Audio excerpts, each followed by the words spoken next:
actually makes sense. Yeah, next week's going to be like 2 seconds worth of time because the only teams we're going to have left to pick for them are their in-division games. Yeah, for next week's. That's what I mean. Like 2 divisions now is not so bad because we've already picked about half the games, right? Yeah.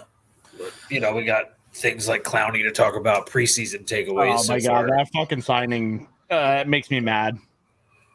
Yeah. It's like, I get it, but you just didn't need to do it. I actually didn't get it. I mean, they don't need it. So, like, why would you waste the money? Yeah, I honestly thought if you need anything, go get one of those free agent. There's a couple good free agent linemen out there, offensive linemen. I thought that's what they would do. But we'll see. But anyway, hi everyone. I guess if you don't pay him much and he pans out to get you a few sacks a year or at least draw attention, okay, I could understand that, right? But fuck, like, I just feel like so many teams in the league now make signings based on a name just so they can, like, kind of hype it. It might not be good for the team. It might not be great for the team. But teams are signing guys. Like, I mean, I get the Dalvin Cook signing, but, like, I sent you that message. They said Dalvin Cook is the number 1 right now for the Jets. I'm like, how? If Breece Hall's healthy, he's the number 1, period. I'm struggling to stream it to Facebook for some reason today. To Facebook? Yeah. Is it just giving you, like, an error? Or is it It said this may be on Facebook's end because it is linked, so it might just be on Facebook's stuff. You know why that is, right? No. So if you've had Facebook anytime between 2007 and now, they have that huge settlement they have to pay out, and people are signing up for it. I forget when it ends. I forgot to do that. I think it's September 7th. All right, I got to make sure I go do that. Like, you could get paid out $5 if everybody signs up, but fuck, free money's free money, right? I'll take anything Zuckerberg has to pay just because fuck Zuckerberg. It literally, if it buys me a Taco Bell $5 pack or a Wendy's $5 pack, I'm in.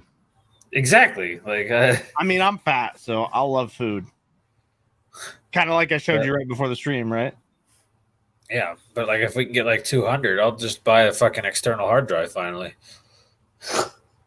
I mean, I probably have one sitting on the shelf I could send you. I have a 3080 on the shelf. I have a No, I need that. It's got to be the stupid one that specific for the Series X because they have one that like plugs in like a very specific hole in the back of the Series X. If you need anything like that, contact me because I don't have like Staples for work. Like Staples isn't Staples. It's Staples Advantage for business. So like I can get you that hard drive for fucking 50% off. Well, that would be helpful. I've been dying because like Starfield comes out and I'm like, I don't know what I'm going to do. I have 20 gigs left. And I'm like, bro, I buy all my hard drives through work and just give HR cash or tell her to deduct it from my check because I can buy hard drive. I can buy a 2 terabyte WD hard drive for like $60. Yeah, that means with my next, if your company has it with my next check, I could just send you that money that it would cost. Yeah, just send me what you need, and I'll buy it, and we'll figure it out after. I'll buy it. Yeah, because I fucking have been. It's been sitting in my Amazon cart for like 2 months because I'm hoping the price will just keep dropping. I keep looking at like a 16 terabyte fucking external hard drive for like a few $100 instead of $1,600. I'm like, I could use that somewhere. By the way, I'm I'm the head of purchasing for 2 companies. I can buy almost anything for a discounted price. I bought a $40,000 compressor for $10,000. Yeah, I know you told me. That's fucking nuts. I was like, I'll pay you in cash if you discount it, and I'll pick it up. And he's like, all right, well, I don't have to ship it, and I'm trying to get rid of this. He goes, it's been listed for like 6 months, and nobody has shown any interest. And I go, okay, $10,000 cash. He's like, yep. I'm like, all right, sold. Then I put it on my purse. This is funny. Put it on. So I have like a company credit card, but then if that gets maxed out, I use my personal and the company reimburses me. So when that happens, I reap rewards. 10 grand with an instant payoff to American Express. They really like that. Thank you to my new $600 driver. I can't hit the ball any straighter, but here we are.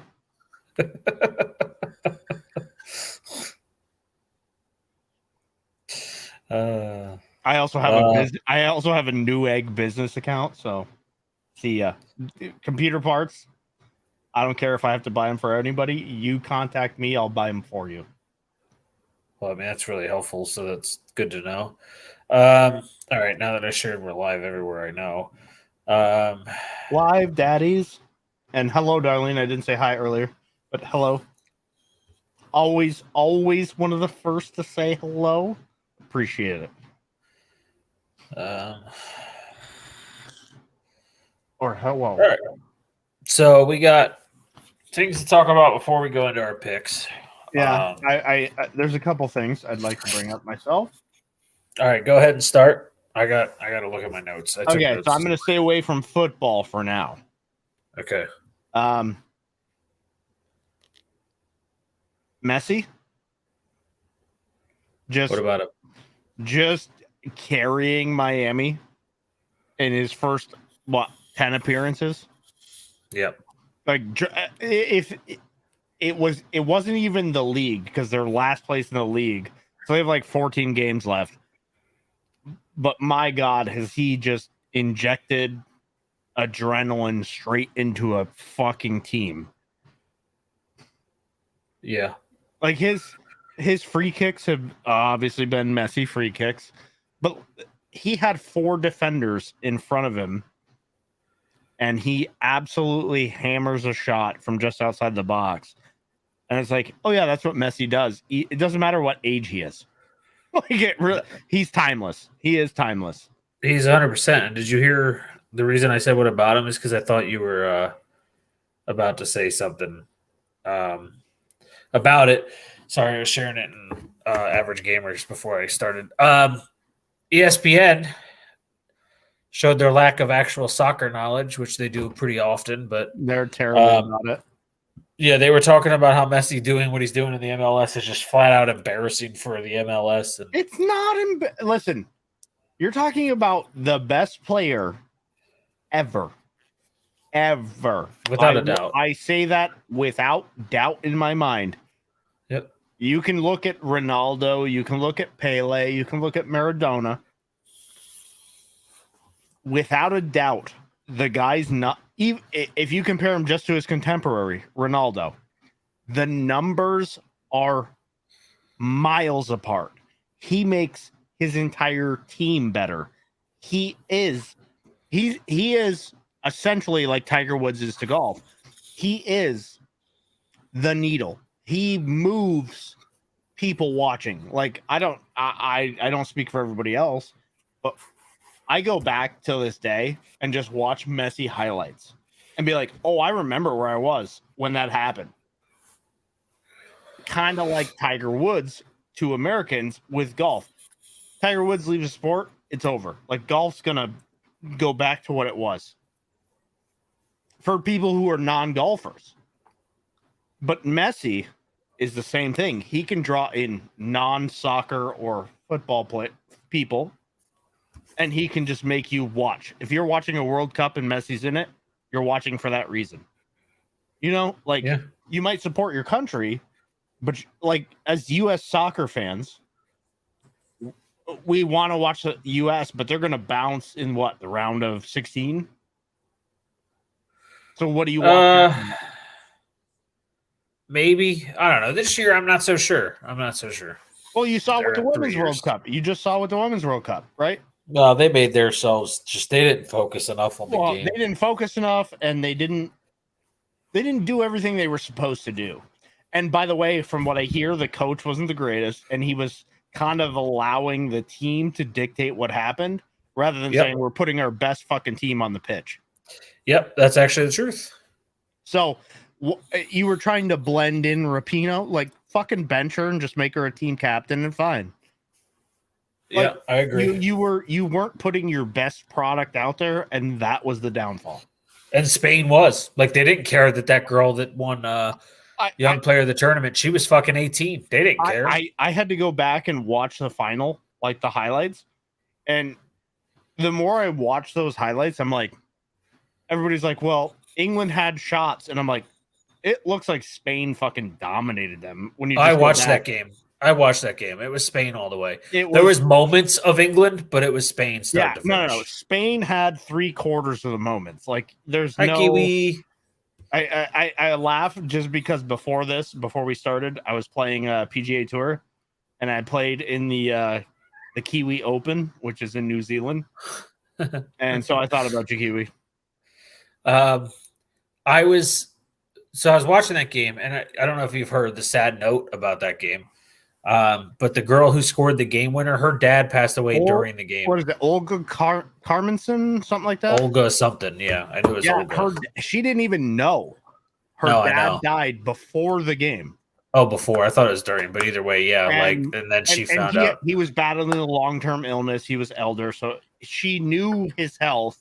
And so after the game, she comes out and says, I had a star watching over me before we even started, and I didn't even know.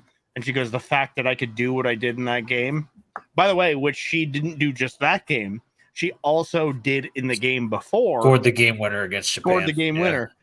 Or Sweden. So for that to happen, like that's like the opposite of karma, right? Yeah. It's like you have the skill, and you just fucking did everything anybody could have thought you did, and now I think the quote from it was either the Spanish Prime Minister or like the guy who oversees the sport, which by the way, there's also a little controversy there. Said basically, you are now part of Spain's football history. Yeah, you are Spanish football history. He said. So I didn't know this. Huge. But that's only their 9th Women's World Cup. I didn't know it was so limited. So, like, the U.S. has won 2, or no, actually 3. Japan won 1. Germany's won 1, and I don't remember who the other team is, but there's one other team that's won 1. So Spain's only like the 5th team to ever win 1. What I think was a great comparison was as much as we're like, hey, we did terrible this World Cup. I think it was.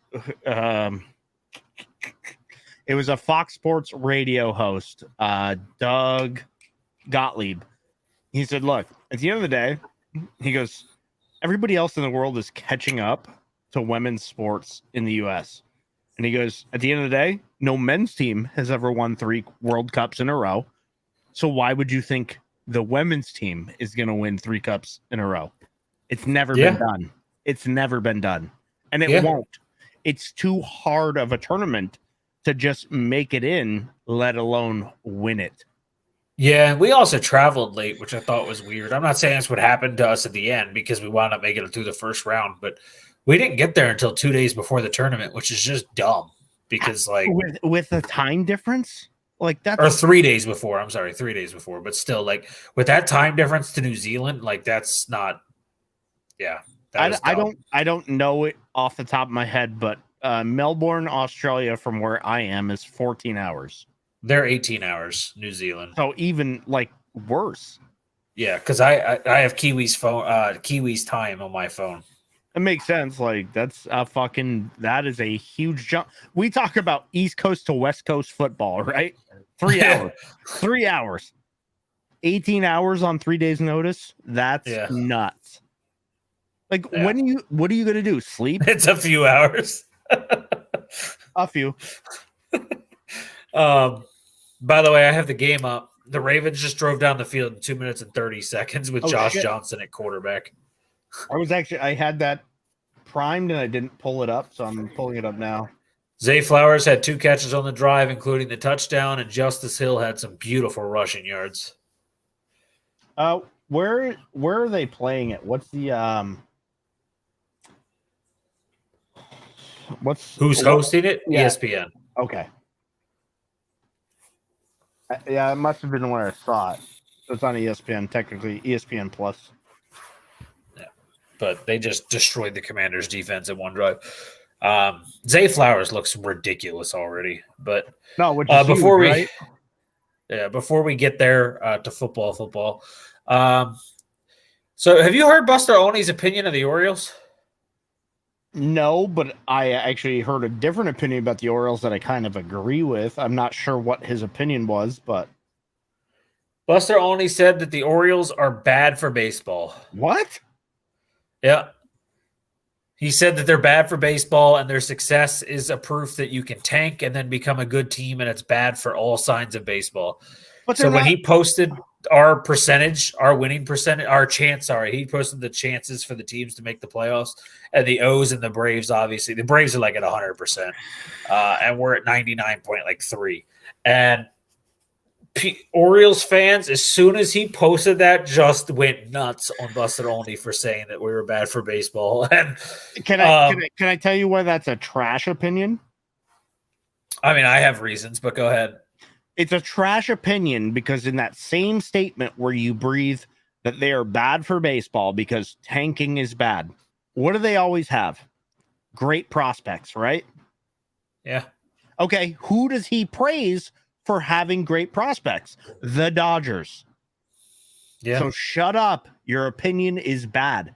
You can be bad for a long time as long as you're working to fix it.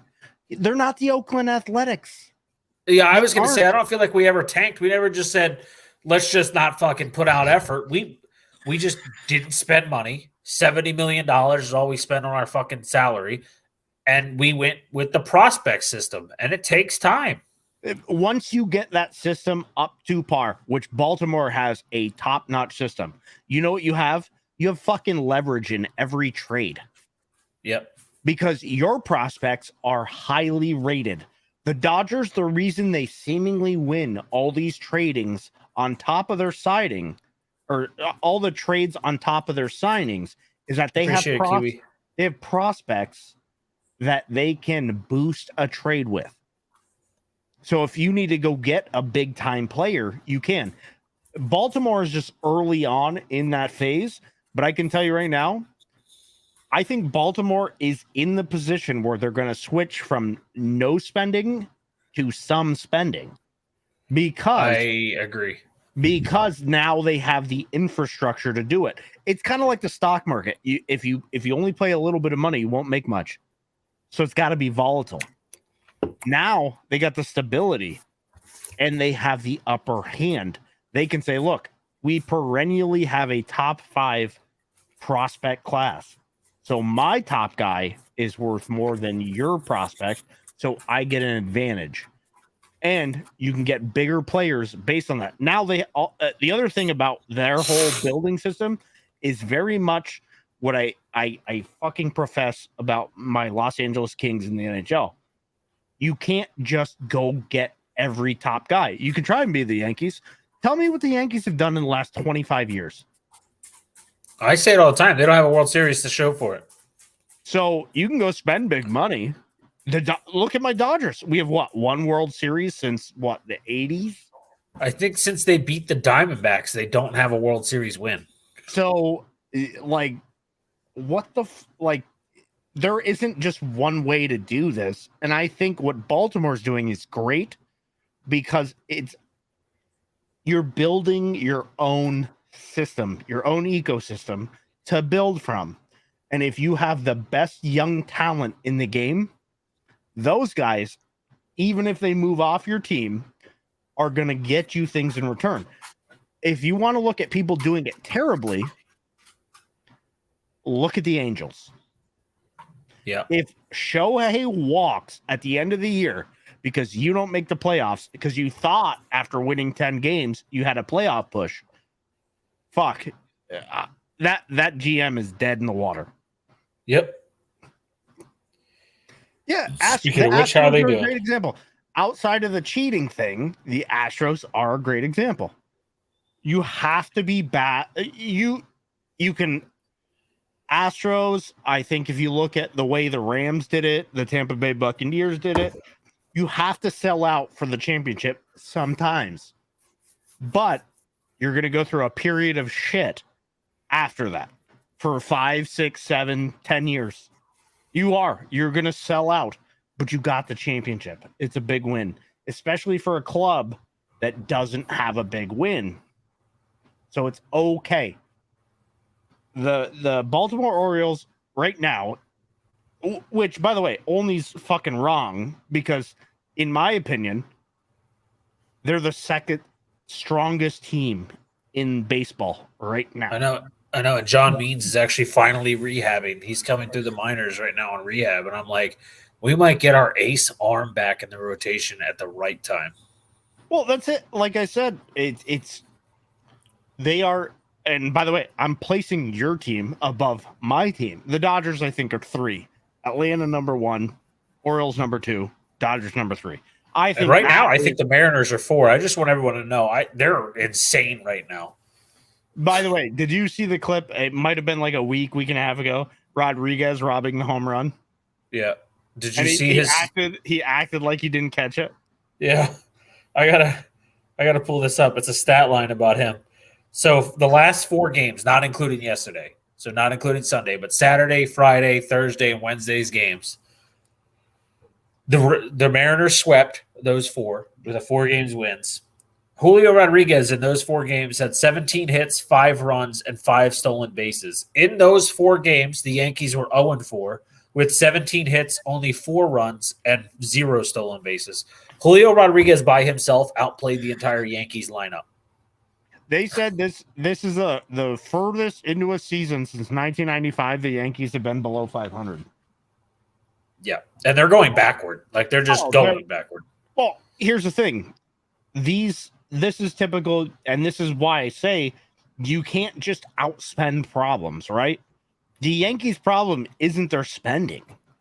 It's they spend it incorrectly. Giancarlo Stanton is a mirror contract of Alex Rodriguez contracts. Yep. It's fucking trash.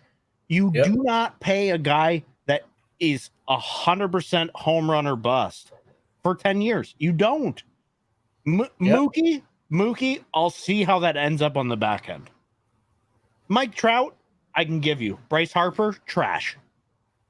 Yep. You know, I wholeheartedly believe Harper's contract is trash for that. It's boom or bust, and it's almost always bust. Giancarlo Stanton, Bryce Harper, fucking Alex Rodriguez, and they're all guaranteed.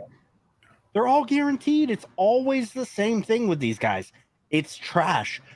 Mookie, we'll see. I don't like 10, 12-year contracts. I just don't. Mookie. There's only one player in the MLB, 2 now, that I would do a 10-year deal with. And one has already gotten one, and it's Acuna. I have 0 issues because he was 21 when they gave it to him. Yeah. See, that makes sense because he's so young when you give it to him. Yeah. And if the Mariners drop a 10-year bomb on Julio Rodriguez, I could understand that 100%. Yeah, those are the only 2 players. Like Seattle's next Ken Griffey, right? Like Ken exactly, Griffey. He's Ken Griffey at this point. So I would, but like what the Dodgers did with Freeman made sense. Yep. What they're doing with Mookie might not in the end, but right now it's paying off. Yeah, like the Padres. I don't know what the fuck they were thinking with Manny. A 10-year deal this year? The dude's already 29. Bro, what the Mets did with Verlander and Scherzer, only to just trade them. And by the way, I loved the trade specifically for the fact you said 1 to the Astros, 1 to the Rangers, and said who makes the playoffs. Yeah. To answer this question, no, I would not consider dropping it on Adley. Gunner, I was just going to bring that up. If Gunner was up, I would probably do it. Yeah, I was going to say Gunner, yes, but Adley is 25 years old and a catcher. He'll probably get 5 years out of it and start declining immediately. Gunner, that was the one person I was going to bring up besides the 2 we talked about. Did you see his should have been cycle yesterday, but he ran it into a double because he just – that is exactly – I saw a video on that today where it goes, you don't get paid for the cycle. You get paid to win. I mean, yeah, they were already up 8-1, so I know the bullpen was real upset, and I was like, dude, I agree with what he did. What do you get for a cycle? Nothing. A fucking social media clip? Shut up. Yeah. Win the game and pound the other teams into submission. That's the whole point of baseball. It's a fucking marathon. And if I can show you that, hey, you're going to pull up and I'm going to run the next sprint, I'm going to do it just to punish you. And he's 20. He'll get another chance at a cycle. Like, I ain't worried about it. Adley's hard because of his position. I think he can kind of get the Freddie Freeman contract now, which is like 5-6 years, and get paid. Again, baseball is fully guaranteed, but that position on your knees is just so fucking like Joe Mauer. Like, you look at how great Joe Mauer was, one of the greatest catchers of our entire era, and you look at how far he declined once he got towards the end. I honestly think if the Orioles were smart this year or next year, draft a catcher and start to transition Adley to DH in the next few years. Give me 1 second. I got a work phone call coming in. Sorry. Yeah, no problem. You're good. But what the O's are doing right now is insane. And the fact that Jackson Holiday might be on his way up next week has boggled my mind, because he's 19. We drafted him last year, and we might get to see Jackson Holiday already. Adley will end up going first base or something along those lines. I've already got a really good catcher in the pipeline, if my memory serves me correctly. I don't believe we do. After we drafted Adley, I don't know why we would draft another catcher. Let me look up Orioles prospects. But the fact that Jackson's on the way, I mean, he's the top prospect in all of baseball right now, and he's 19 years of age, and there's rumors he's going to be there. Samuel Basallo is the catcher you're thinking of. He's catcher / first, so it's possible. He's 19 years of age. He's at, I don't even know where he's at. He's in Delmarva and Aberdeen. So he's in Aberdeen first this year. Then he's now in Delmarva. Batting .299 with a .384 on base percentage. 19 doubles, 12 home runs, 41 walks, 73 Ks, 7 stolen bases from a catcher. I'll take that. But so, I mean, we do have a catcher. He's down there, so maybe 3 years out. So that's when the perfect time to transition Adley, in my opinion. So, I mean, it says 2025, so 2 years out. But that would be the perfect shot, because you don't want to ruin that guy's career with his future. I know catcher is an important position, but man, like Dot was saying, how bad it is for these guys' knees, their arm issues. I think it's time to start thinking about the future of moving him to first or DH. I mean, DH is now important. I actually think Gunnar is the perfect DH, though, because he's good in the infield, but I really like Ramon Urias at third base. He's fucking phenomenal. And once Jackson gets there, we don't need Jorge Mateo at short, so I doubt we'll re-sign him. But okay, sorry. But I don't know if you heard, but Jackson Holiday might be getting called up already, even though he's 19. I mean, he's number one prospect in baseball, and he's batting .330 at AA right now at 19 years of age with like 20 home runs already. And they're like, all right. I think kind of like football now. The going rate is, look, move them up even if they struggle. He can rotate with Jorge Mateo. It's not a bad deal. You're only going to get experience. It might not be the greatest experience, meaning you might struggle, because now you're facing top end pitchers and shit like that. But you only I always equate it to gaming, right? There's guys that are just gamers when it comes to sports. Put them in a hard situation and they figure it out. Yeah. That's why he's a number one prospect in the country, because you move them up and they persevere through struggle. It's not always the best time early on, but later you're better for it.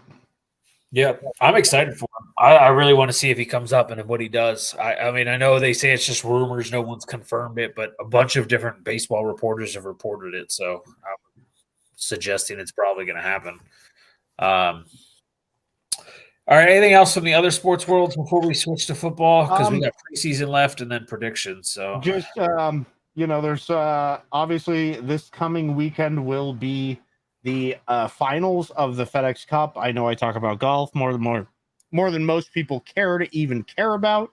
But you know, like I said, there becomes a suspenseful part of golf when the last putt of the tournament might cost a dude $12 million. Yeah. So, I'm looking forward to that. Oh, big one from the weekend. We didn't talk about it. UFC, Sugar Sean O'Malley, I thought might get humbled. And he fucking just proves to be too long for the division, and his timing is better than Conor McGregor's ever was. He landed a massive punch when the other guy came up about 2 inches short because he has a 5-inch reach advantage. Yeah, I think Sugar's going to run into a problem. I think Devash Shali, or however the fuck you say Merab's name. Yeah, the kid from Georgia is a monster. Well, I think Georgians, you know, they just kind of are near Dagestan, and well, people out there fight bears. Yeah, he's kind of insane, so I think he might be a problem. You know what's funny is I went to school, and one of my RAs, his last name was Georgi Viashvili. So I know the Georgians a little bit from a guy I knew. But yeah, it was actually a really good card. What is Zhang Wei Li? That was embarrassing. That was embarrassing. She just proves to be the top of the top now. Overall, it was a good card. Rodriguez with those 2 elbows to the dude's temple while his head was against the mat was just disgusting. Yep. The thuds were nasty. And then obviously, not to move on quickly, but that was the fights for the weekend. But the Little League World Series is going on, so that's always fun to catch a few games. I'm also really glad, I'm not going to lie, that Weidman lost. Did you see how beat up his legs were? Yeah. Oh, my God, dude. He couldn't even fucking walk. I just wanted to see him lose after he was spending the week bitching that he was on the prelims and saying it's disrespectful to his career and his reputation and shit. I'm like, dude, Donald Cerrone's fought on the prelims. Get over it. And he got out. First off, his biggest win against Anderson Silva was honestly just a mistake by Silva. I even told my brother while that fight was happening, I don't like when dudes parade around like this because they're play that stupid game. They're taking it as a joke, and these dudes have knockout power. And certainly what happened was he knocked out Anderson Silva. But it was a mistake by Silva. It wasn't because he's a fucking top end fighter. No, exactly. But and then he beat Silva a second time because Silva broke his leg on Weidman's leg, which then Weidman went on to break his leg on his next opponent. On Uriah Hall's leg, yeah. That's karma. Because I think Uriah Hall would have beat him anyways. Yeah, Uriah Hall's terrifying. I know he retired, but he was terrifying. He has the most disgusting knockout, in my opinion. I have that as one of the best knockouts, probably top 5 of all time. To me, it's the second best behind Anderson's front face kick to Vitor. See, now I'm saying knockout in a knockout sense. I still think the scariest thing that ever happened in the UFC, in my opinion, was when John Jones choked out Lyoto Machida. Oh, yep. I thought Machida was dead. Yep. And then the other one was early UFC. The dude in the black karate outfit gets a guy in an iron cross and is putting elbows to his temple. Hoist Gracie? Yes. Yeah. And he's just bang, bang, bang. Yeah. And he hits him with like 10 in a row before the fucking ref stopped it. And I'm like, that guy's dead. Like, his head's caved in. He's dead. That was John McCarthy. I mean, he was limp for about 7 seconds before the ref stepped in. And he landed about 5 more elbows. And I was like, that's not fun. Like, and that was back in the day we got paid shit. Yeah. I mean, so they still get paid shit, but punishment. Yeah. My God. Like, I think the Ngannou fucking Overeem KO. No. I think the upcoming boxing match between Ngannou has a puncher's chance, but it's gonna be worse than Conor fighting Floyd. I think Tyson Fury is going to embarrass him. Oh, for sure. I think Tyson Fury is the best boxer on the planet. Yeah. And yeah, Ngannou can throw a giant uppercut at a UFC guy, but you just saw Jake Paul beat the shit out of fucking an aging Diaz Way brother. past his prime, Nate Diaz. Yeah. So I get it. You're trying, and if you're from Ngannou's position, right? Like you're just getting paid. But I'm tired of seeing these fucking mock fights. I'd rather just see great fights. Yeah. Just By the way, I'll pay the guys for good fights.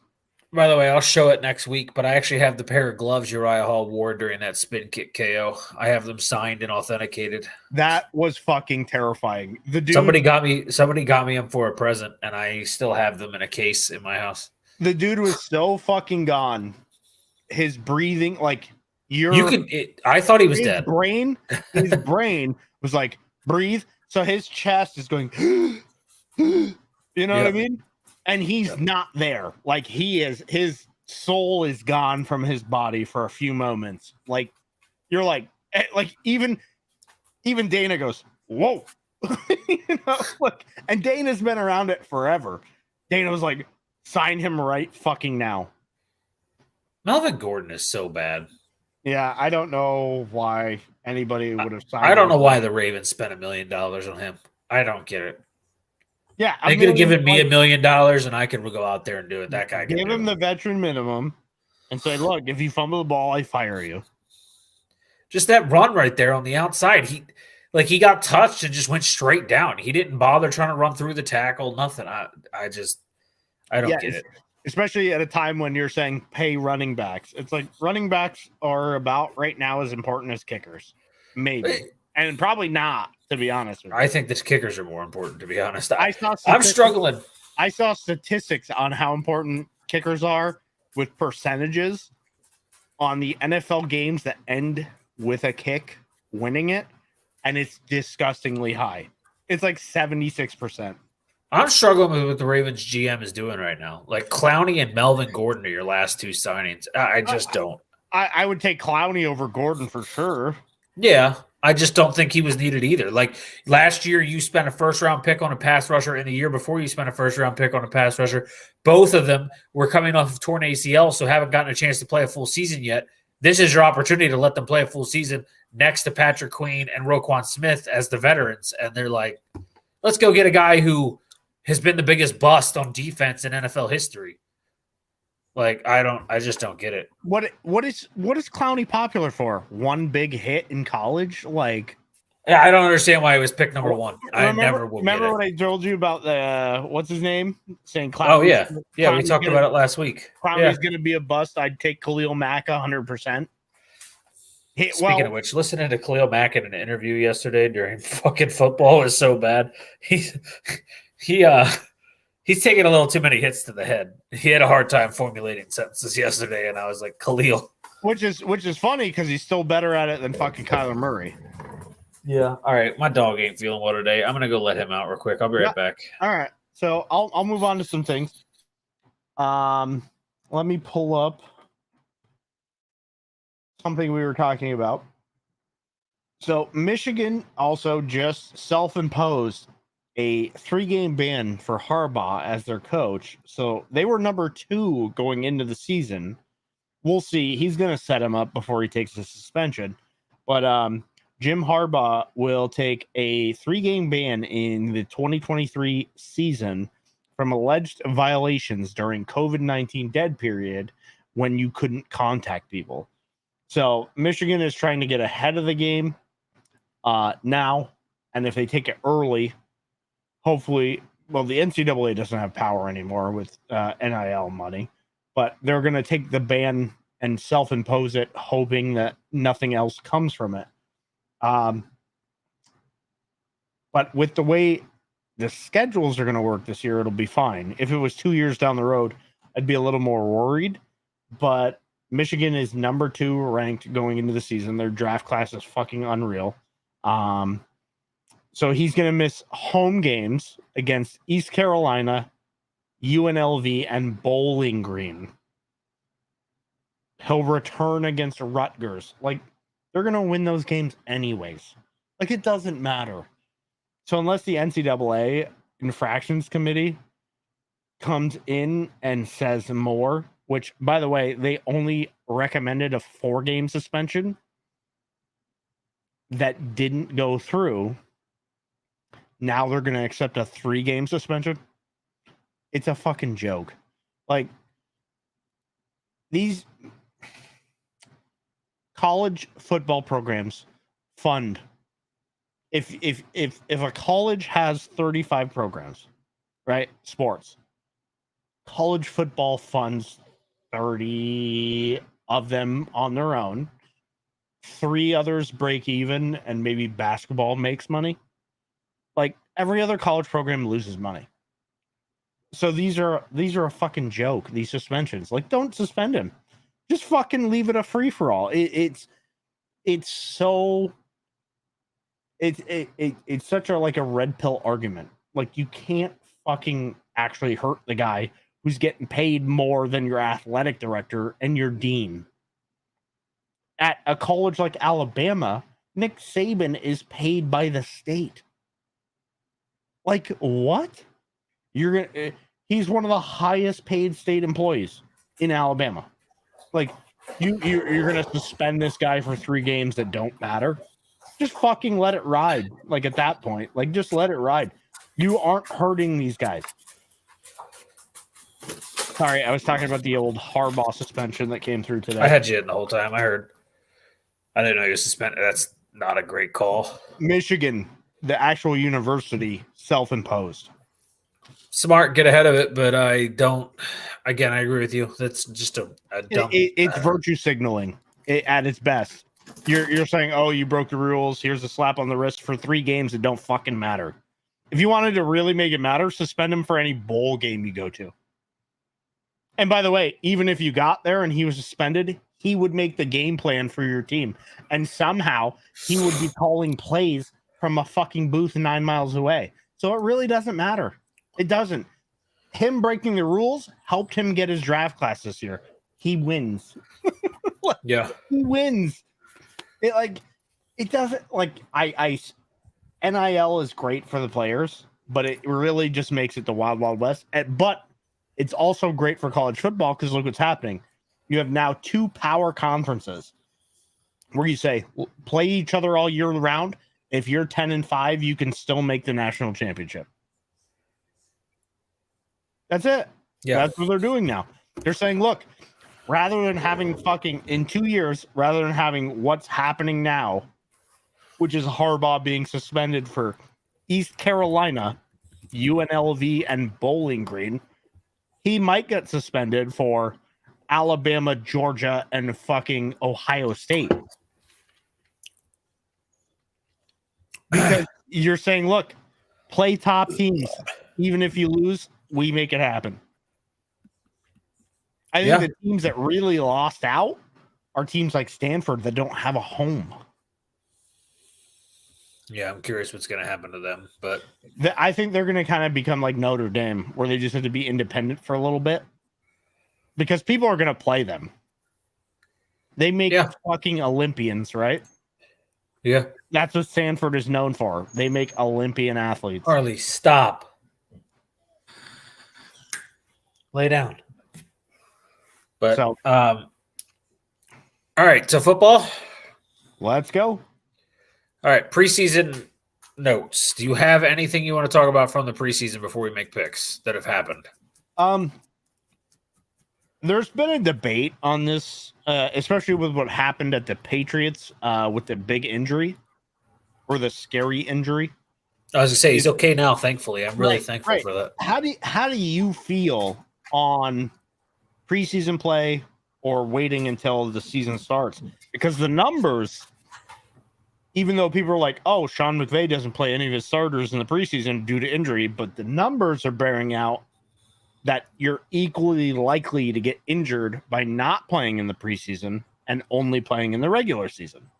Yeah, the numbers actually suggest that as a true fact. Part of me thinks, and I know it sounds boring, but if you want to play preseason, I don't know if it's playful, padded.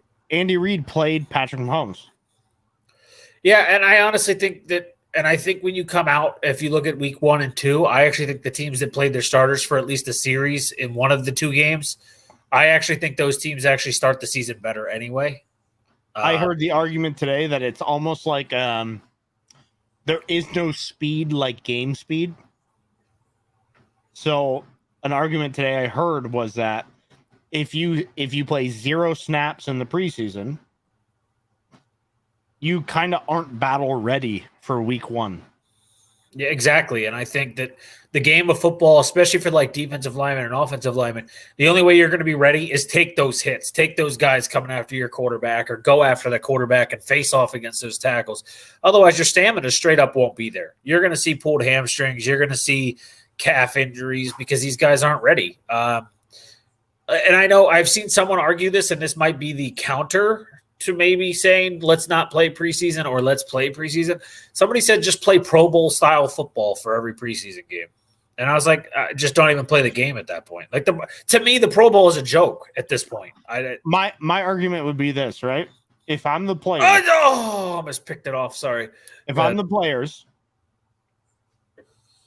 maybe I can't get fully guaranteed money, but let's play preseason games like real preseason games, and half our money's guaranteed. I think they should honestly, maybe the NFLPA should look into it, but put a contract in, a thing into the stipulations for contracts even. Like they get extra money if they play in a certain amount of snaps in the preseason. Right. Like you have to incentivize it because these guys are risking, like we saw with the Patriots, a very scary injury. Yeah, or the Cowboys, which I was going to say. I don't know if you saw this, but they're promising rookie tight end John Stevens Jr. tore his ACL during the preseason game this weekend, and their backup linebacker, the rookie Demarion Overshawn that everyone was excited about, also tore his ACL this weekend. Right, and those guys aren't getting paid shit. No, they're on rookie contracts. One was a 2nd-round pick, one was a 7th-round pick. So, what was the? Oh, Denzel Mims got cut because he's hurt. I didn't know he got cut. He got cut because he's hurt. Like that's what it. So you're asking these guys to basically make the decision, and there's a coach above them saying you're going to play today, and he's like, "No, I don't want to." What argument do you have against a player at that point? You don't. Yeah. Ty Johnson got cut for that reason too. The Jets. He told him he had an injury that doctor said he can either choose surgery or choose a rehab. But surgery would be a guaranteed healing versus rehab potentially making it so he gets re-injured. So Ty Johnson asked the team. The team said, we would like you back for a full season. So he said, okay, I'll get surgery. I'll miss the first 2 weeks of the season and I'll be good. And they cut him because he wasn't going to be available. I think a great parody comment here is from the NHL. Buffalo Sabres don't want Jack Eichel to get the surgery he wants. Yeah. They don't want him to get it. It's a neck surgery, by the way. Super serious, right? Yeah. If you're trying to live your life after the NHL. Buffalo won't allow him to get it. And he says, fuck it, I'm not playing. They waste a year of his NHL career arguing the point just to trade him to Vegas, who says, go get your fucking surgery. And guess what? Vegas won the Stanley Cup with Jack Eichel. And Jack Eichel was a large part of why. And thank you. Like, that's, first off, it's their body. I get money is money. It's their fucking body. Yep. Look at Major League Baseball. Major League Baseball, right? These fucking contracts are fully guaranteed whether you play or not. Alex Rodriguez's contract was a joke. Dude was juicing the whole time. Doesn't matter. Hip injuries, doesn't matter. He's getting paid. These guys go out there and risk life and limb, and as soon as you're hurt, you're going to cut them. And I get people like, oh, collective bargaining. Bullshit. These guys, if they went tomorrow together as a group and said, we're not playing until you guarantee our contracts, guess what's happening the day after? Contracts are going to be guaranteed to a certain point. It's Plain and fucking simple. You always have power in numbers. And these guys risk injury. What happened to Robert Kraft when he went to go get a couple of handy J's at the fucking local spa? Nothing. Because they run the league. The police deleted the tapes so nobody could go, check it out on the internet.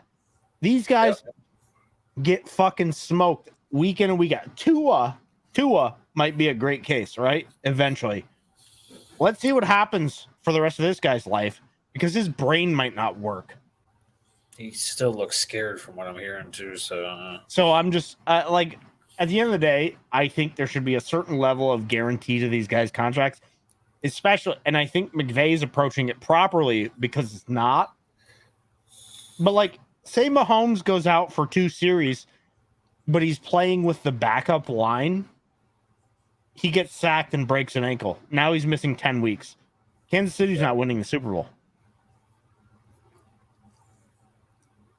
But if you're a fucking smart coach, you're never going to let him play with the backup line. Yeah. But Kansas City's playing this fucking weird thing with Chris Jones now.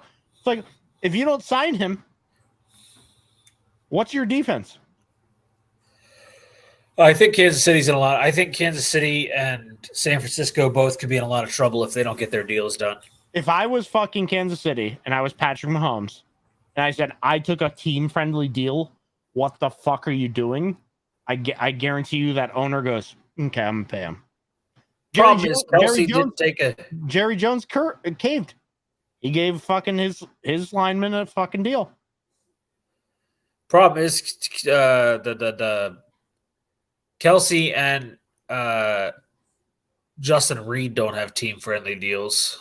Right. And they still have to pay. They have to pay Creed Humphreys next year. But as Mahomes strictly, wouldn't you say, I took a team-friendly deal? Yeah. For me. Yeah, I mean, where are they here? Where are they at on cap? Let's find out. Chiefs salary. And cap. Jones isn't asking for the cap. He isn't asking for the top money. He's asking for a raise. Which, kind of like any employee, he's like, hey, I've overperformed my contract. Mahomes, by the way, does cost them $39 million this year. No, I understand. I know that number. Oh, and Chris Jones currently sits at $28 million. Oh, I didn't know that piece. Yeah, he's cap hitting for $28 million this year. Okay, well, fuck you then. Now I understand. I didn't know that, so I was completely wrong on understanding his cap hit this year. They have $3 million left. Offer him $3 million. Say, we have $3 million left. This is what I can give you. Yeah. Say, just as a team, I can move other pieces if I need money. I need Chris Jones. By the way, so what my dad said about Clowney. Look, I just don't think Clowney was a need, but $2.5 million is a good deal, especially since you could get him that cheap because the Browns still have to pay him $3 million this year and $4 million next year. And if he produces, fine. But he's perennially not producing. And he's perennially injured. It's like signing Sammy Watkins. It just doesn't work. It's also the same reason I fucking hated the signing of Dalvin Cook and Zeke to my team specifically. No need. And then the Jets also, if Breece Hall's fine, no need. But you're paying that guy $8.5 million this year. Oh, the Jets have the best backfield in the NFL. Great. You have a fucking terrible line. Dalvin Cook has been declining year in and year out as the line has gotten worse in Minnesota. I still take Aaron Jones and AJ Dillon because I still think Dalvin Cook's worse than both. I don't want to hear your biased opinion. I'm just telling you. And we're not paying AJ Dillon $8.5 million to be the backup either. What I do love is seeing what I just saw, which is Lamar on the sidelines with a bucket hat on because he's having a great time. And I hope, from all I hear about their camp, is he's having a wonderful camp. If you watch him on the sidelines, though, look who's following him around like a lost puppy. Odell is his shadow right now. Well, listen. It's either that or cocaine in a fucking hotel room. You pick. So, couple things I wanted to say. First off, Deuce Vaughn for the Cowboys might become the number 2. Is that the 5'5" dude?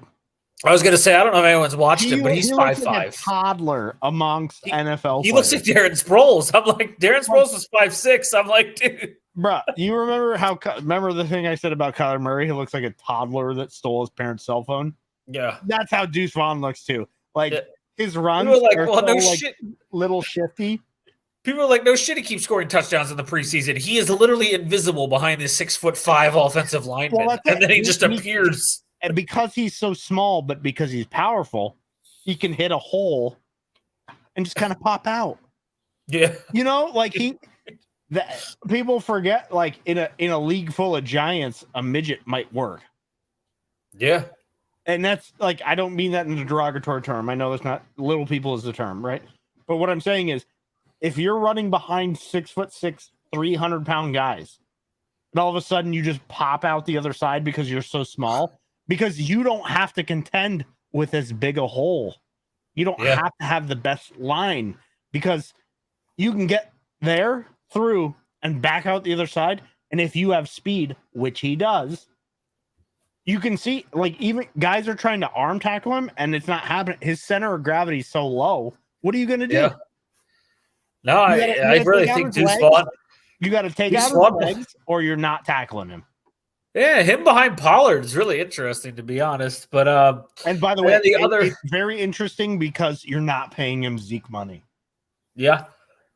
And the other, and he's a rookie. He was a 6th-round pick, so yeah, you're paying him basically nothing. Yeah.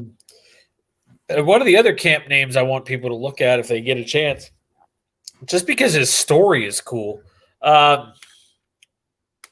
He's for the Chargers, defensive tackle. His name is CJ Okuye. He's from fucking Nigeria. He's part of that Nigerian, like the African expansion program they have now, where you're allowed to bring. Dude, he made like 3 tackles behind the line yesterday against the run game on the Saints, and he also got a sack. I was like, this kid is as fresh as they come, like just straight, like first time in the NFL, first time playing American football, from Nigeria.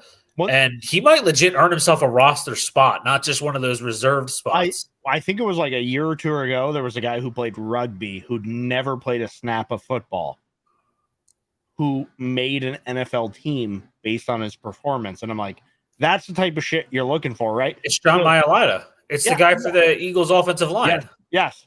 Yeah. Never played a snap of football in his life. Didn't know how fucking plays worked. Nothing. They're like, just go out and tackle people. And he's like, okay. Yeah. And then there was another name because he's a receiver and he's interesting. From what I hear, I know I have high praise for them, but I hear nothing but good things at a Chargers camp. All of it sounds really good. Everything is just sounding like it's fucking lights out. And I'm like, even Easton Stick looks good as the backup to Herbert. Yeah. The other guy who sounds, it was a 6th-round pick at quarterback, and I can't remember. Wilkinson. For who? I don't know, but somebody said, like, I'm gonna look it up. Well, while we talk about, you look that up. Another name to keep an eye on is a 25-year-old rookie, which is weird. But a receiver for the Seahawks named Jake Bobo.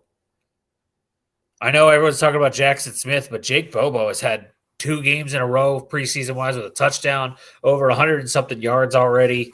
He looks freaking amazing.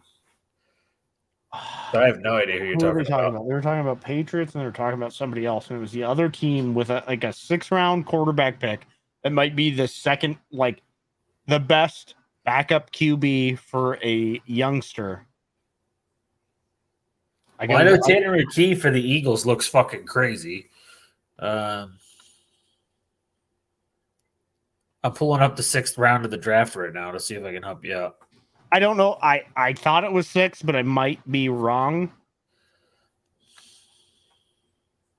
I'll find what I was looking at earlier, but somebody was saying that they were talking about the Patriots and how they have Mac Jones, who's not great, if they have like a great backup for him, Bailey Zappi.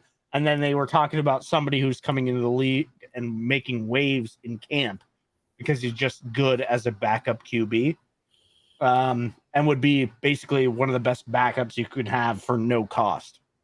Jaron Hall? Mm-mm.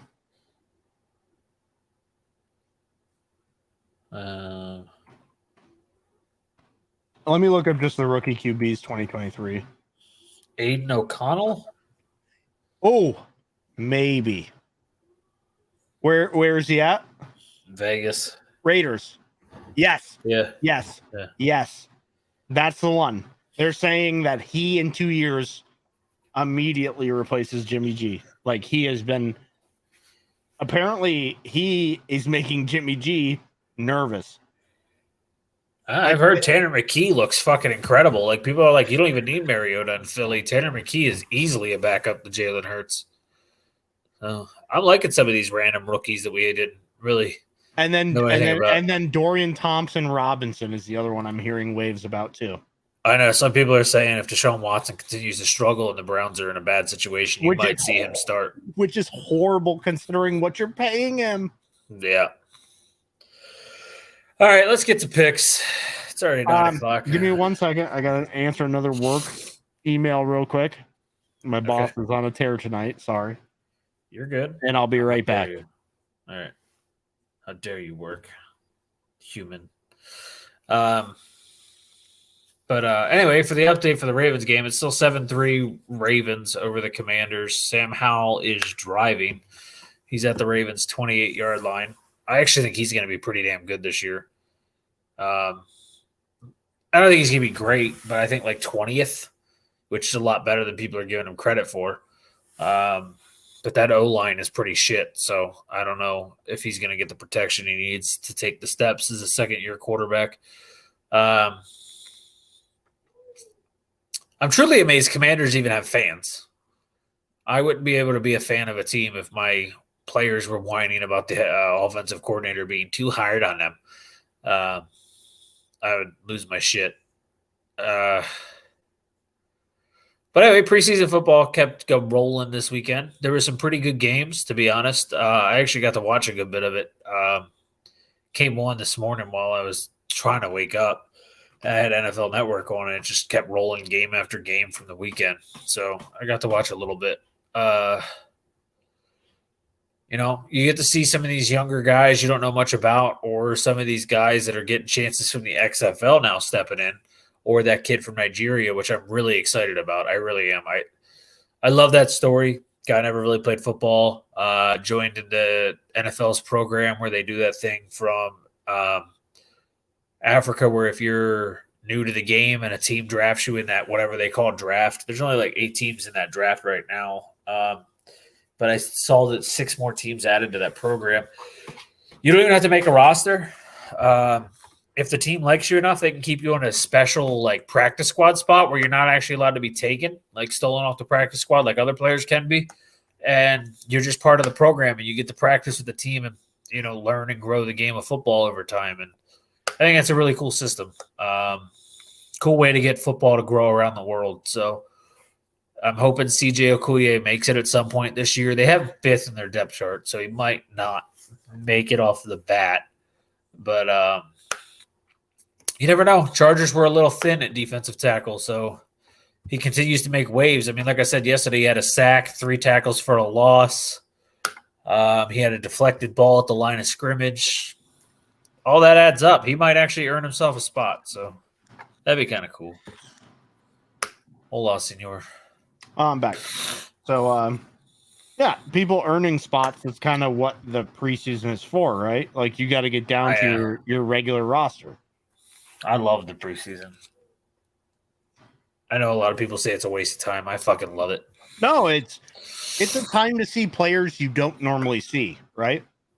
And I think that was the argument we're making earlier.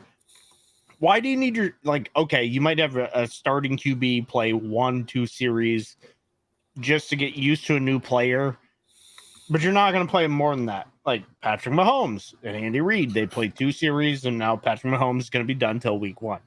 Like, that's the way it's going to work. But like in the case of the Patriots, what was it, Gunnar Olszewski? Yeah. Right. He gets to return some balls, proves his worth, and shows up and gets signed, being a nobody, and he gets to play some NFL snaps now. Now he got traded, obviously, but fumble problems and Bill Belichick dictate that. But here's where you test your second QB, your third QB. It's where San Francisco is going to try and sell Trey Lance to another team. Yeah, so I wanted to say that before we went into our picks. I have officially jumped off of the Trey Lance is ready. I think he has. I don't want to gloat here, but what did I tell you in the beginning? I think he has the skill set to be great. I think he just needs to work with it. Now that he's healthy, I think he needs to work his life as a backup for a year or two. Yep. David Ojabo, though, but he went to. You're talking about the guy for the Ravens. He went to Michigan. He played football. I'm talking about guys from the actual program. No football background is what we're saying. Yeah. But I'm not saying he's not. I actually think he's going to be incredible. That's, again, he's now third string because you guys signed Clowney. That's why I said Clowney didn't need to be there. You took a guy who's 22 years old, learning the game, and now he's going to be farther back in the depth chart for a guy who might play 30% of snaps because he's old and slow and always injured. Do you think, though, that like they signed Clowney based on that and being like, look, Clowney has the tools, he just never lived up. Ojabo doesn't have the tools and could live up if we give him somebody who can teach him? He's got Tyus Bowser there to teach him. I get that, but Tyus Bowser is going to be focused on other things. Yeah, being the starter. So do you invest, this, whatever his contract was, I don't even remember, $2.5 million to basically boost this kid? I think some teams do think that way. And certainly like being like, look, Clowney can't do it anymore. But if we can buy some time with Clowney to teach this kid, he can learn what Clowney was supposed to do. Maybe. I don't know. Clowney couldn't even do it at Clemson. Where did he? What was it? Where was he when he fucking made that big hit? It was against Michigan, right? He was. Yep. It was against Michigan, and he was South Carolina. He was South Carolina. That's right. I thought it was Clemson, but yeah, South Carolina. And it was against Michigan where he made that big hit that literally made him the number one pick. I know you say Bowser's injured, but Bowser's expected to play. Sorry, I just wanted to for the season. He's just not playing in preseason. I feel like everyone's injured right now, just so they don't have to play. Yeah, I mean, there's some big names. I was like I said, when you said Mahomes played, like the only reason I knew that had to be the case, like why else would Kelsey play in the preseason? Right. You're not. If Mahomes is on the field, your starting line better be on the fucking field. Yeah. Like you saw, he plays through it, but you saw him with a hobbled ankle. You're not going to risk that in preseason. And that was with his starting line, but it was also in the Super Bowl against the other best team in the NFL. So you're just not going to risk those type of things. If you want him to play, he's playing with starters. And that's it. End of story. If it was Mac Jones, you're like, third line, whatever. Yeah. Marlon Humphrey's only going to miss maybe week 1 of the season. I know they said several weeks, but they meant including starting now. And there's still a chance he plays the start of the season. So I don't pass rush is paramount anyway. The Steelers prove it. Why are the Steelers so good regardless their quarterback has been mediocre at best for the past 3 years? By the way, they're a team that's moving up my list very quickly. The Steelers. Who? Oh, they're moving down my list. Really? That secondary is atrocious. And I still can't. No, they're moving up my list, bro. I can't get excited by that secondary. I keep trying, but. Uh-oh. What? Antonio Gibson scored and flags are flying. Oh, they already kicked the extra point on mine. You're fine. Okay. I'm watching on a delayed. He got his point. So what makes you like the Steelers before we jump into it? Well, I think again, as much as I hate quarterbacks that wear two gloves, everything I'm hearing out of their camp is that Pickett is improving.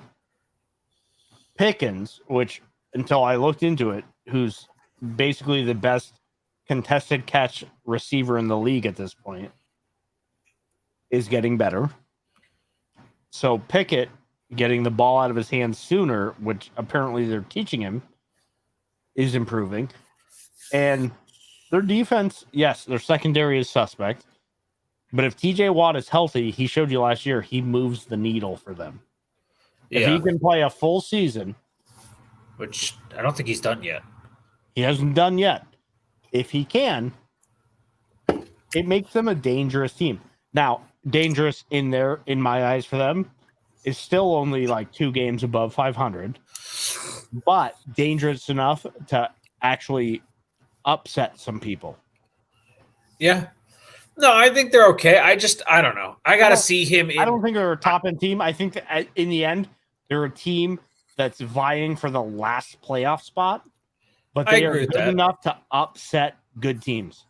I actually think they're like the Giants. That's who I honestly see them very even with, is someone like the New York Giants. I think the Giants have a lot of talent, but where the Giants are missing it is receiver, where the Steelers are missing it is secondary. Otherwise, they're both very good teams in all the right aspects. I think Pickett's going to take the right strides. I need to see if it's going to be this year or if he's going to show the steps, but still needs another year to become which NFC North ready. Wouldn't you also say that about Danny Dimes? I think Danny Dimes took the right strides last year. Now he just needs to throw the ball better. He took the right strides protecting the ball. Now I just need to see him get the ball down the field. He's better protecting the ball. He has good legs. But throwing the ball, he's kind of like where Lamar was a couple of years ago or Jalen was in his first year, right?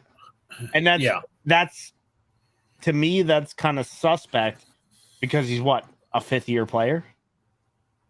I believe it's his 5th or 4th. I don't know which. I don't know if it's his 4th or 5th. I think it's his 5th because they didn't take the option on him last year. Yeah, I think you're correct. So I worry about Daniel Jones in that aspect is like it's been 5 years and your improvements haven't been that good throwing the ball. They've been granted with your legs. Last year he was throwing the fucking pylons. I'll give him that. Yeah, but I was about to say you got to look at the fact that he in his first 4 years he had 3 different head coaches and 3 different offensive coordinators. So he finally has a new head coach. And Dayball is the shit, right? Like Dayball, like he's finally got something that can actually work with him. So I'm interested to see where it goes. His coach is hyped. His coach is hyped about him. Like that's a confidence builder for a quarterback who might have been struggling. I hate watching Josh Johnson play football. Listen, that was a beautiful throw to Kohler. I just don't like watching him play football. So what I'm saying about Daniel Jones, like you said, okay, you give him a pass. Now he's got a coach that relies on him. Last year, you saw it had to be too reliant on him. It was like kind of like the Josh Allen thing, right? Like Saquon was there. Saquon. By the way, this is mind-boggling to me. This whole thing with Saquon, which finally Saquon signs, so I'll put him back in fantasy draft. What fucking kills me about it is that Daniel Jones is a terrible quarterback without Saquon, but Saquon is great no matter what. So why the fuck did you pay Daniel Jones and not Saquon?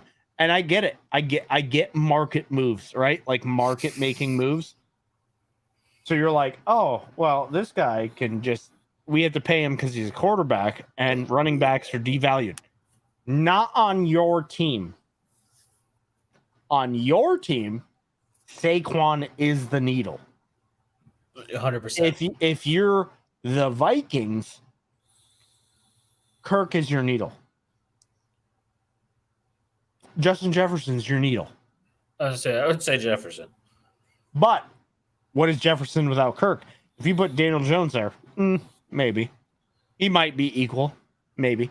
That is not pass interference. I love it. Maybe it is. I think with the Giants, their logic was a little skewed in the amount of money they paid Daniel Jones. I think, I agree. But they were protecting themselves from an injury to Saquon. I get that. But you just pissed off this dude. Hopefully he shows up and he does what he did. what he normally does and just fucking runs all over the league. Because after that, he's going to say, franchise tag me again, bitch. Yeah. Yeah. All right. I don't know if that's a catch. Tylan Wallace let it hit him in the balls. I'm not. Yeah, he goes to the ground with possession. It depends on the quarterback. Quarterbacks can suck up that much money if they're that good. They don't win Super Bowls, but if they're that good and you're good at the QB position, your team, even if you don't win, is valuable. Think about this. The fucking Cowboys never win a playoff game. They are the most valued NFL team. You forget that owners have a say in how much money they make. Jerry Jones doesn't give a fuck about winning. He doesn't. Did you know the last 13 years they have as many playoff wins as the Steelers? Yeah.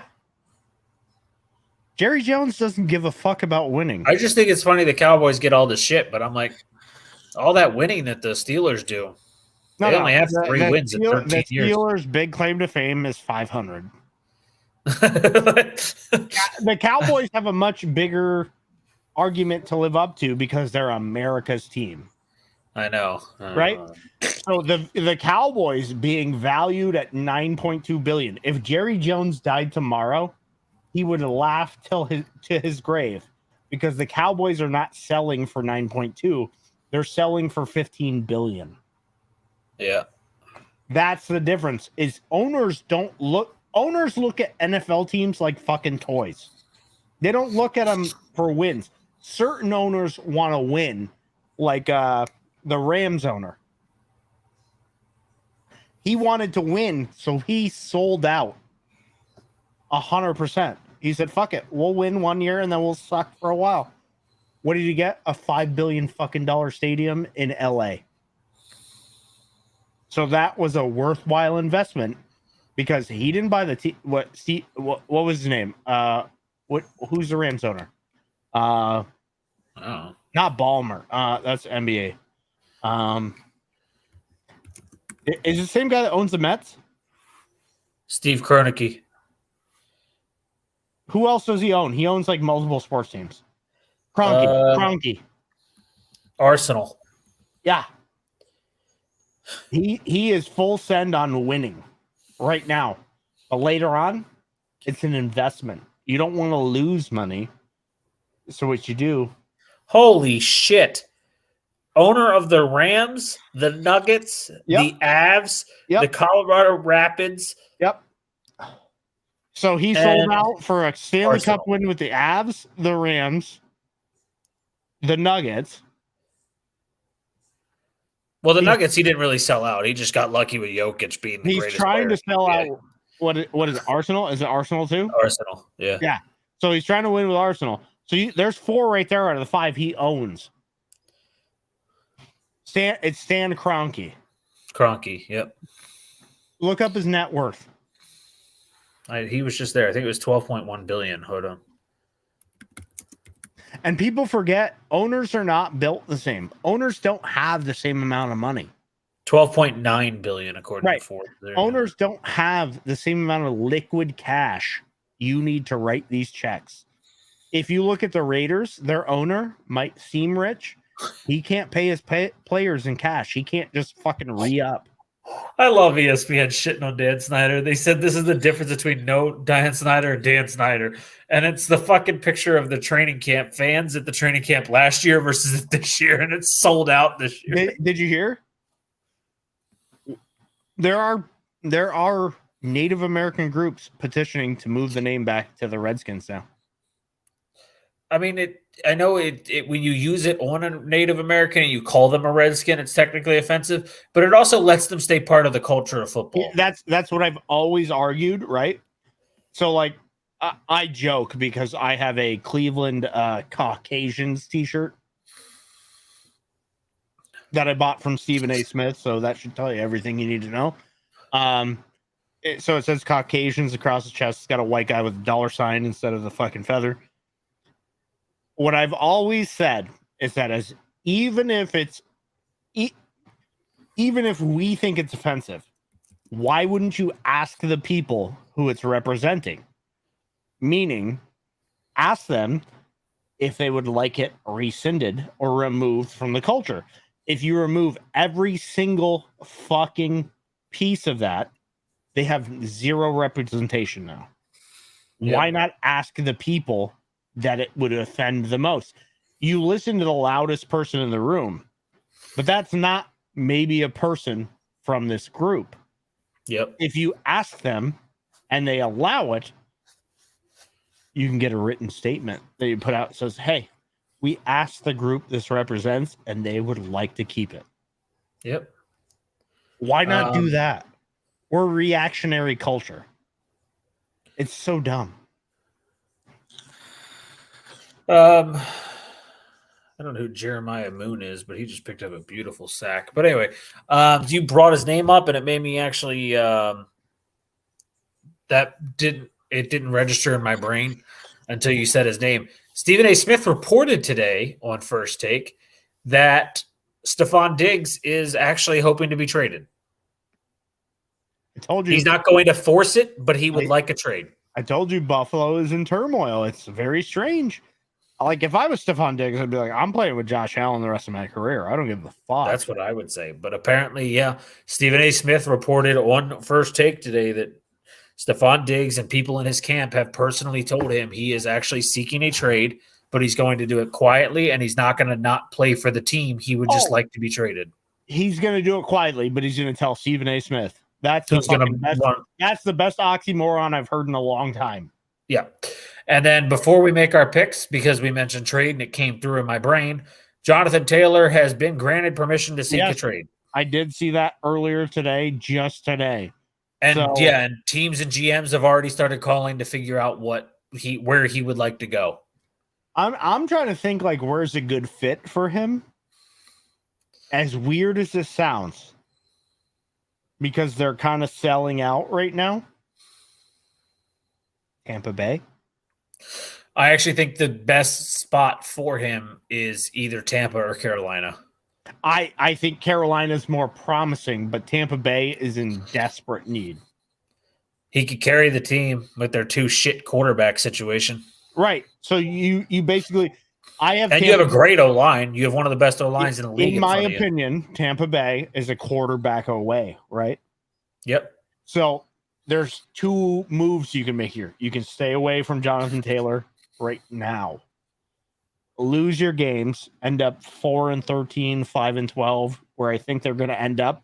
As good of a roster they have, I think they fucking end up that bad. Yeah. But we're about to pick the South, so that puts them in that Caleb Williams talk, top two quarterbacks of this draft talk. So it might not be the best play for him now, but if you can secure him now and then you still do that, next year you are, in my opinion, you're solid. Yeah. Now there are other teams you could see maybe try and do it. The Rams, if they believe they have something, the Rams could try and say, well, we can put him next to Stafford and Kupp and hope the offense is good enough. That line is a nightmare. So if I'm him, I don't go there. Since it's completely his choice, according to the Colts. I don't know where else you would go. Like, Houston doesn't need him. I would love to see him go to Houston, but they don't need him. Yeah, I don't think Houston needs him. They have good backs there. I love Dameon Pierce. But realistically, I honestly think Tampa and Carolina are your best two options. Because you get that great O-line in Tampa, and with Carolina, you get a team on the rise. So, but anyway, we're going to do NFC South first anyway before we do the North. So let's hit it. A preference on team? NFC South, you said, first? Yeah.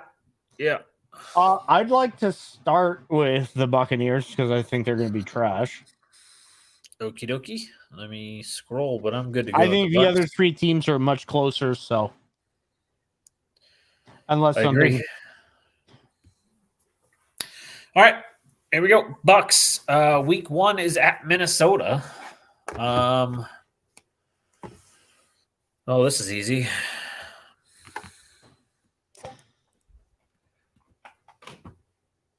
Is it prime time? I need to pull up schedules. So you said Minnesota, right? Yeah. 1 p.m. on 9/10. So no, not prime time. Yeah. Okay. So I'm going Vikings. I mean, yeah, I think the Vikings. I think overall the rosters are close, but I don't see Baker Mayfield winning that many games this year. We don't even know if it's Baker. Right. It might be Kyle Trask. Yeah, Todd Bowles. For those who didn't hear this, He said it's still in the air. well, I think he was gonna pick Baker because Baker didn't play this weekend. I think he was all in on Baker playing or Baker being the starter. But then Trask put up a brilliant preseason game, and he was like, "Oh boy, here we go." So yeah, I think that Baker is still very much on the potential of not starting. So we shall see. I've said it before. Tanner McKee could start for them. What I've seen out of him in Philly is crazy. But all right, week 2. The Bears. Apparently, they're just going to play the NFC North to start the year. I don't know. Honestly, this is a lot closer than I think people realize. And if I'm going solely on what I'm thinking, I'm taking the Bears here. Well, we're going different here. I'm taking the Bucks. I think that defense is too fucking good to let the Bears offense roll. I'm not fully sold on the Bears yet. I know a lot of people think that they're going to take that next step. I need to see that next step against the top level defenses, and this is one of those defenses that like they're hungry and they're not going to be tired yet. I get it, but I'm taking fucking Justin Fields over Baker Mayfield 100%. I mean, I agree. I don't know. Vita Vea could honestly end Justin Fields' season in one play. or they could look like they did last year, and he could just run all over them anyways. Yeah. But I'll roll Bucks. They're at home. First game at home this year. I'll give them the Bucks their shot. Week 3, we already picked. It's the Eagles. This is why we can do 2 divisions tonight. And we both took the Eagles because the Bucks have no shot against the Eagles. They have no shot about beating the Eagles. There's no doubt. All right, week 4 is in New Orleans. I'm gonna roll Saints. I'm rolling Saints here 100% with you. There is no doubt about this either. I think people are sleeping on the Saints. I think the Saints are going to be one of those weird teams that ends up like 12-5, but has no shot of winning the Super Bowl. Their defense looks hungry too. Even in the preseason, if a hungry defense that shuts down Tom Brady has to play the Tom Brady-less Buccaneers, just understand they're going to get fucking blown out. Not even just Tom Brady-less. What is their running back? Still Rashad White and Chase Edmonds. Like, nah. Definitely nah. All right, so then they get their bye already in week 5, which could be their time to transition quarterbacks if they're 0-4, like Dot has them.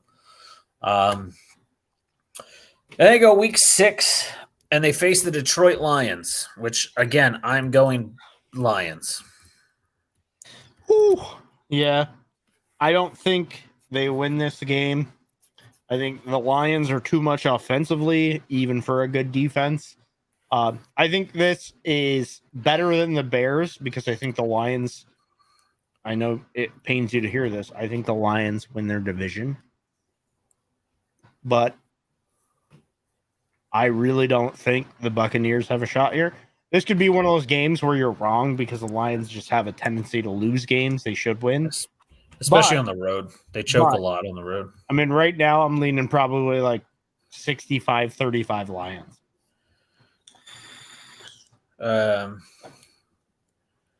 Yeah, I'm with you on this. Lions for me, big time.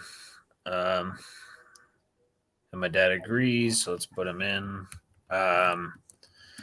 Week 7, we got the Falcons.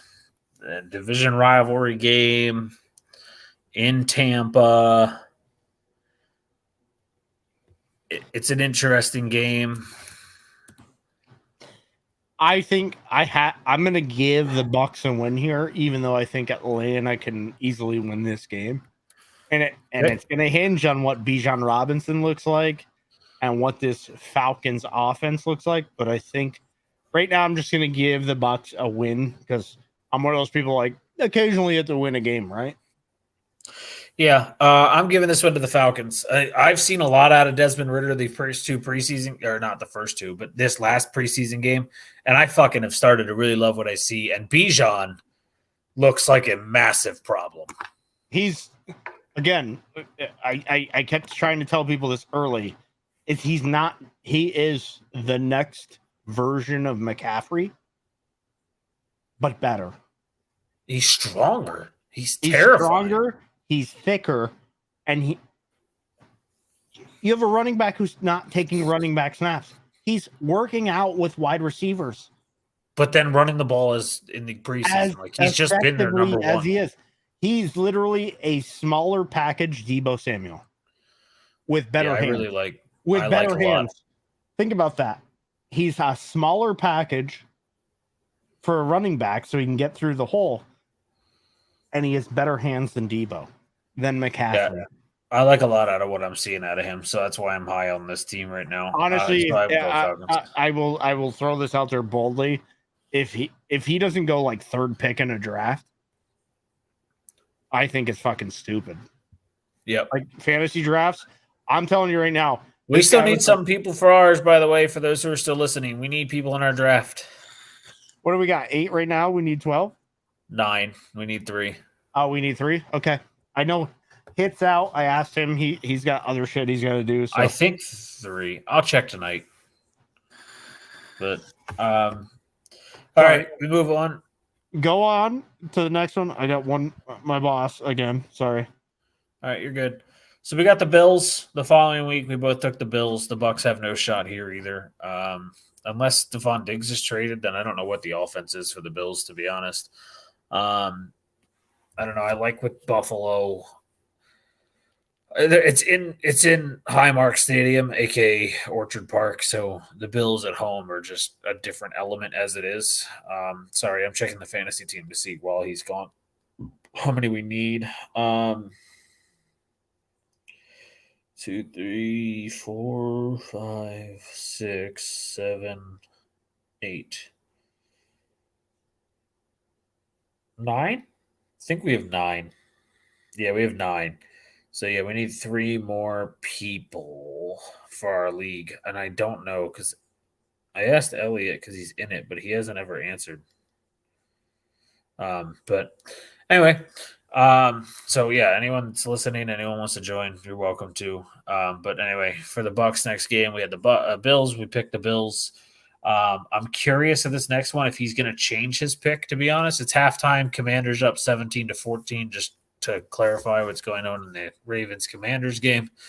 Sam Howell has looked really fucking good. Josh Johnson's looked all right, 10 for 12 for 145 yards, but a bad interception. I know you don't, but just fine.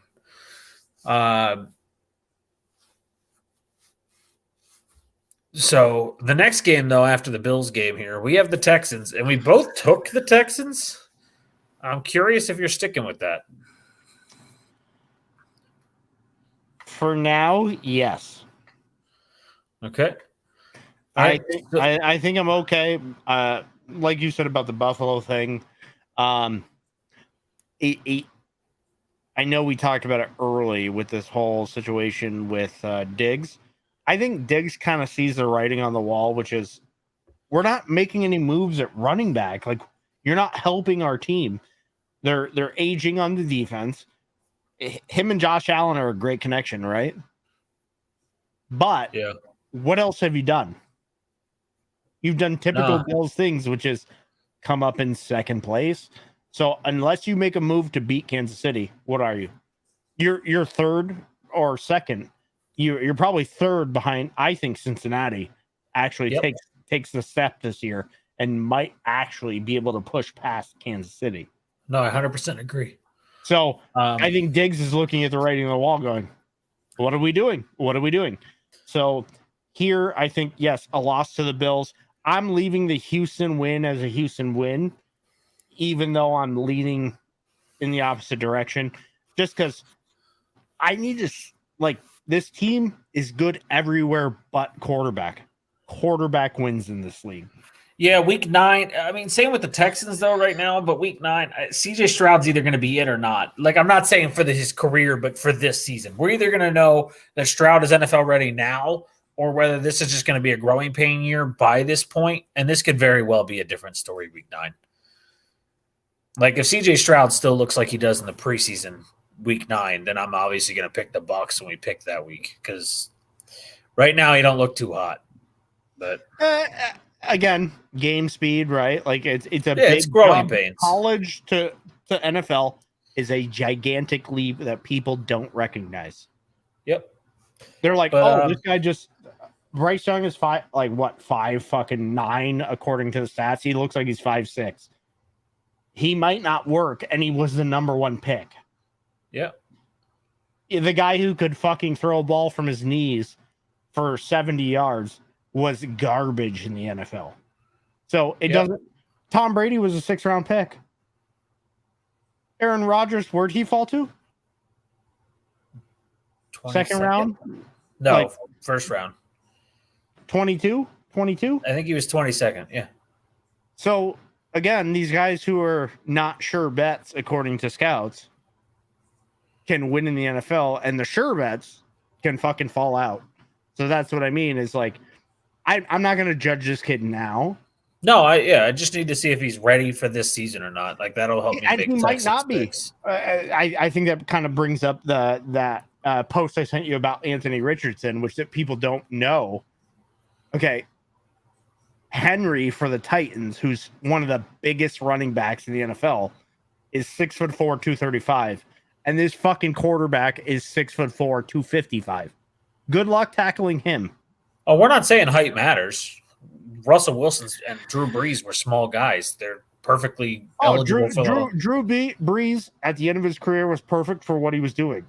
12-yard passes to a dude who caught the ball 100%. But it's fit matters. Where you go matters. Trevor Lawrence last year was amazing.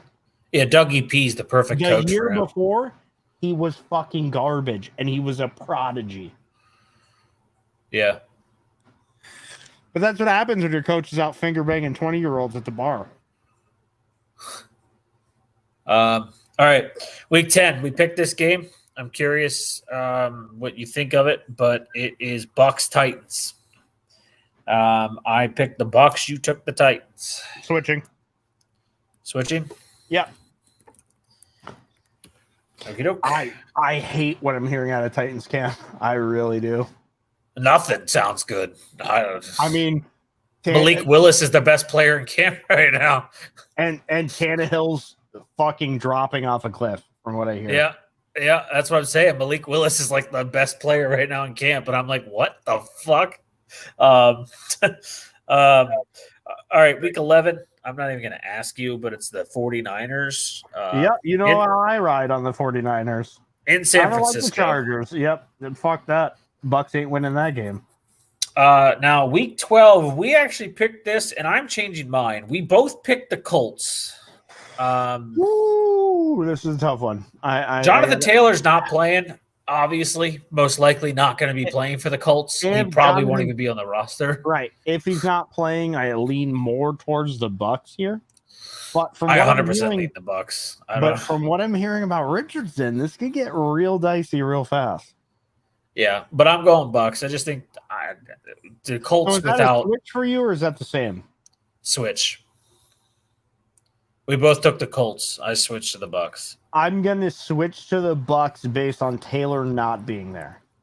Yeah, he's most likely not going to be. Richardson might be all right, but he needs some help. Pittman ain't it. Pittman's good, but you can't just do it. I have to see it first, right?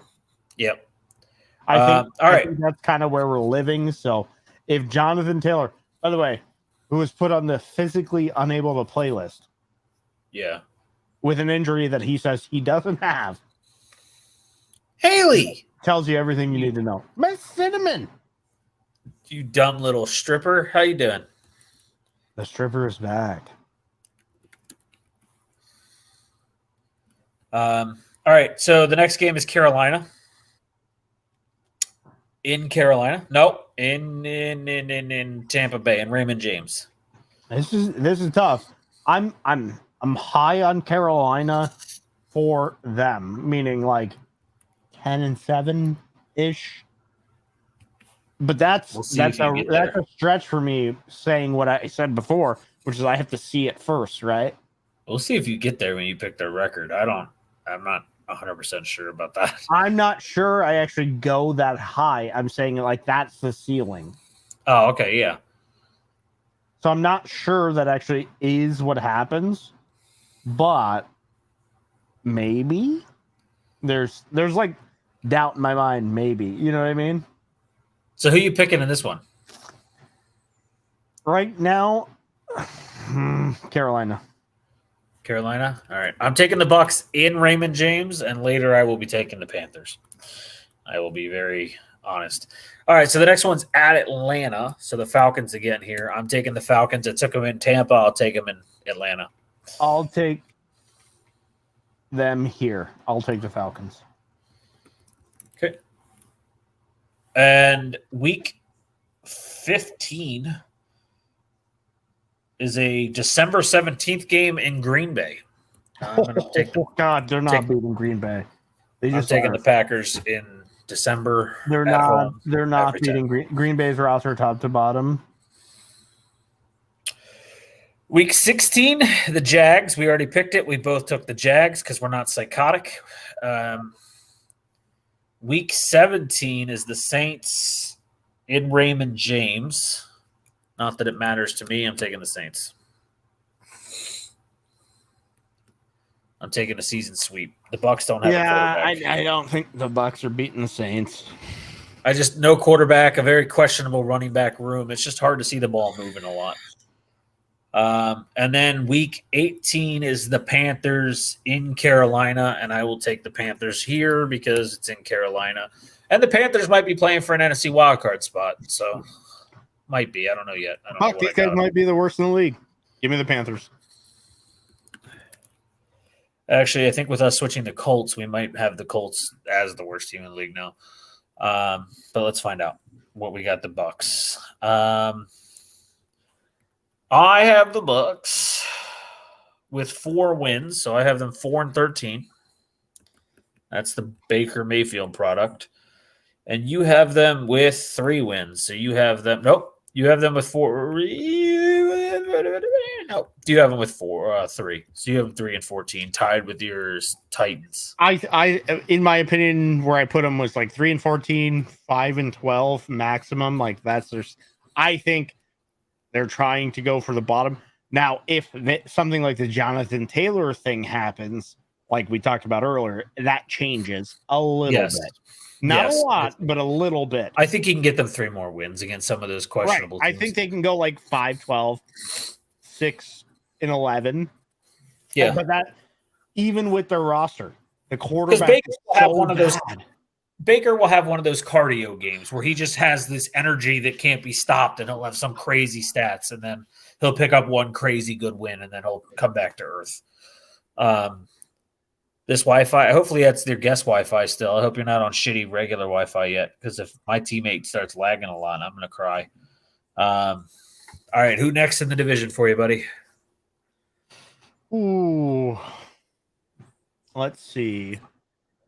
Falcons, Saints, Panthers. I want to leave the Saints for last. Let's go Falcons here. Okay. Let me pull it up on my phone just to make sure I know times and shit and prime times and whatnot. Okie dokie. Let's see, where is Atlanta on that thing here? All right. Atlanta starts the year with Carolina in Atlanta. Man, that's give me Atlanta here. Yeah, I'm going Falcons. I think we know the quarterback, and I've seen the steps. And we know Bijan is going to be Bijan. I just think they have a better overall roster right now. I think it's going to be a really good game. I think this is kind of like one of the feel-out games for what Carolina is going to be. Yeah, but if it came down to coach, though, I might lean Frank Reich, but I'm going to go with Atlanta for now. All right, week 2, they stay in the Mercedes-Benz Dome, and they play the Green Bay Packers. Green Bay. Yeah, I'm taking the Packers. I love everything I'm hearing out of Jordan Love and seeing in preseason. Here's the thing. Jordan Love could be Baker Mayfield, right? Yeah. The difference is that fucking O-line is immaculate. Yeah. I don't like Zach Tom. I have a hard time with that. But they're always good. Yeah. They don't have to be great. They're always good, which buys this young guy time. All right, week 3, Atlanta goes to Detroit. That's a tough one. I like Detroit here because I like Detroit winning their division. So give me Detroit. It's at Detroit. I will take Detroit. If this was on the road, I would take. If this was in Atlanta, I would be taking Atlanta. All right, week 4, they're in London against the Jags. We both took the Jags because I was going to say Jags in London is a weird conundrum, right? Like, yeah, they're just better there. Is it because of the owner? I mean, he owns that. He owns a team in London, so they play every year in London. So they're just used to it. What is it, Everton? No, Fulham. Oh, Fulham. That's right. Shad Khan? Everton sucks dick. Shad Khan, yeah. Son is the owner of AW. Anyway, week 5, Atlanta and Houston. I'm changing my pick to the Atlanta. I've heard a lot. Everything Atlanta is showing right now, Houston I still don't feel it yet. And you took the Falcons. I had to switch to the Falcons because as much as I love the Texans, I'm still not feeling Stroud yet. I think he's going to have some. From what I'm seeing is he's not quite there, right? He's just going to have some pretty big struggles this year. I think he can be a great quarterback in the NFL. I just don't think people need to put these expectations on him to be great right away. I put him on a similar timeline to Lamar and Jalen Hurts. I'm not going to judge him on his first year performance. I'm going to allow 1 year and see the difference between year 1 and year 2. Yeah, so I have started to do a percentage thing on the chance I think these guys make it as an actual NFL quarterback. And I have Stroud sitting at about a 55 to 60% chance right now. So I just need to see it. Week 6, we go to the Commanders. We both took the Falcons. I'm okay with that. I do like what I'm seeing out of Sam Howell, but I'm okay with it. Yeah, I'm okay. Like, Sam Howell is I think Washington has a really good young roster, which it makes them a hard game. They might not win, but it's a tough game to win. Yeah, and if Sam Howell gets hurt, they have a veteran that can do things. Jacoby Brissett's a pretty good backup. Who did we pick this? We picked this game already. Which, the Falcons and Commanders? Yeah. Yeah. Who did I take? Well, we both took the Falcons. This might be one I change later on, but I'll stick with it for now. Okay. The following week, Falcons Bucks. I took the Falcons. You took the Bucks because it's in Tampa. Yep. I'm okay with that. The following week after that, it's the Titans. We both took the Falcons. Yeah,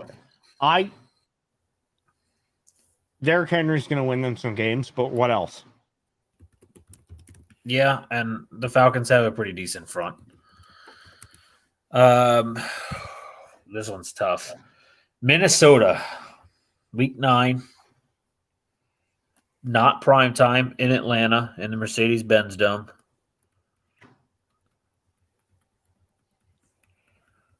I'm going Minnesota here.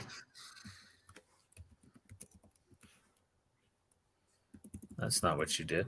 I just you literally said it and I typed in Falcons. I'm taking the Falcons. Did you hear that, chat? He's cheating. I'm taking the Falcons. I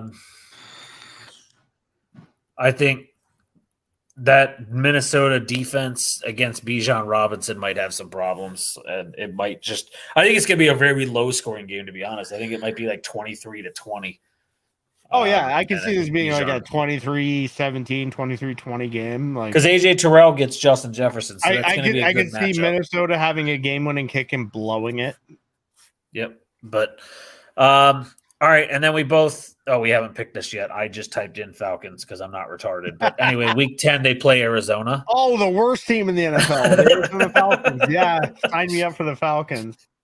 By the way, I meant to bring this up, but DraftKings Sportsbook just came out with their odds on the season for every single game for every team, and the Cardinals are the only team in the NFL that are not favored in any game at all the entire season, even at home. They don't have a single game where they're favored. So I think that's funny as shit. Week 11 a bye week. Week 12, though, they get the Saints. It's in Atlanta, but I still think the Saints are the better team. I'm going with the Saints. Yeah, I think the Saints are going to win more games than people think, and I just don't see how Atlanta beats them. Like, this defense is too good. Yeah, that's what I honestly I think I don't like Kareem Hunt, but I think Kareem Hunt's the perfect complement to Alvin Kamara. So I think the Saints did a really good job getting that move done. The next week, I don't know. We did this real early. I don't know what the fuck I'm doing. The Falcons play the Jets in New York, and I took the Falcons. You took the Jets.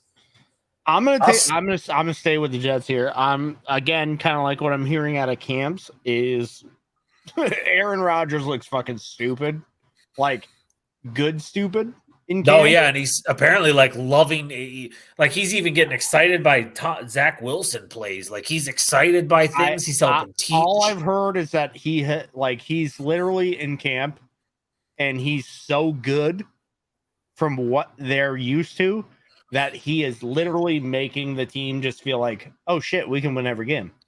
Yeah, I'm starting to be a little. They said he has had multiple dropbacks where he's had pressure, where Zach Wilson gets the same pressure and gets sacked. Aaron dances out of it, throws a fucking off-balance pass, and it fucking lands perfectly in somebody's hands for a touchdown. And they're like, yeah, we got this.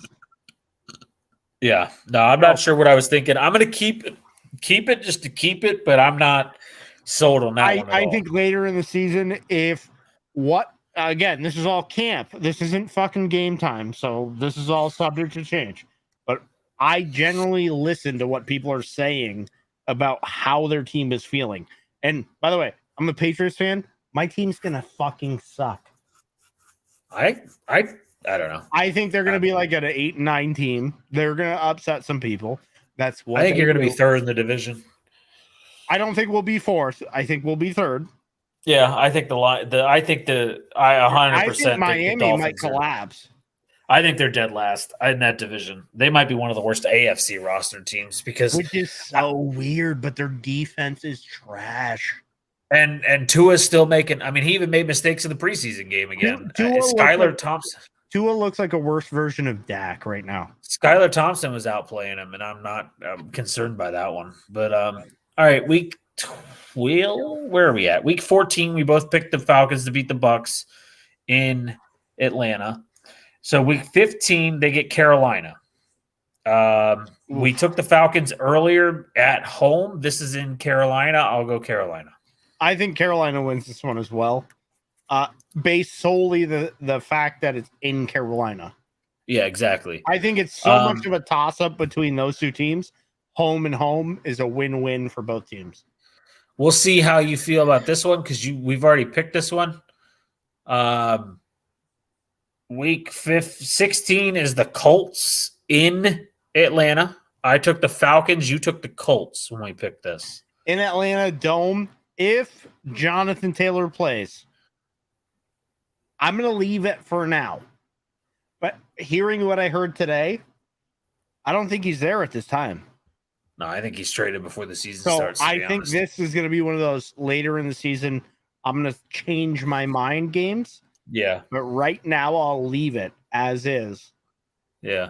The fact that they said 7 teams have already contacted Jonathan Taylor, I'm like, this deal is going to get done quick. 7 teams. This is a day before Christmas. This is a Christmas Eve game. Yep.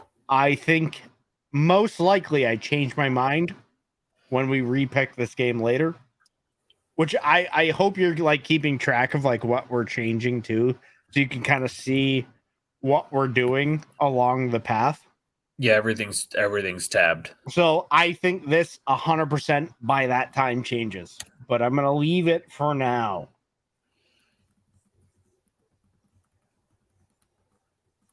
All right, the next game is the Bears in Chicago. In Chicago New on Year's Eve. New Year's Eve. Man, this is like a tale of running backs. Yeah, one plays quarterback, one actually runs the football. Right. This is so hard because I want to be like Bijan's going to dominate, but it's Bijan versus Justin. Like it really is. I'm gonna go Atlanta. The Bears defense did not. They only made like 2 improvements, and one of them is already injured, and I don't know how long that injury is gonna be. I'm gonna go with it. So you went Atlanta? Yeah, I'll go Atlanta. I'll go Bears for now. All right, and the final week is at New Orleans, and I'm going Saints. I think the Saints. Yeah, the Saints are the best in their division, so I don't see Atlanta beating these guys.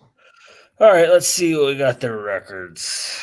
I think I have them winning the record. 2, 3, 4, 5, 6. I have them 11-6, and you have them. Let's see what you got. The Atlanta Falcons here. 1, 2, 3, 4, 5, 6, 7, 8, 9, 10, 11.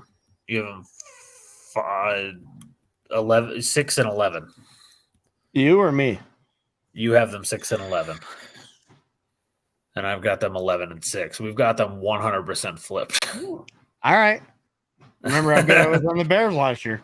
I think we have ceiling and basement. Like that's their lowest potential and highest potential. It probably ends up somewhere in between, to be honest. But yes, yeah, I think we do have ceiling and basement here.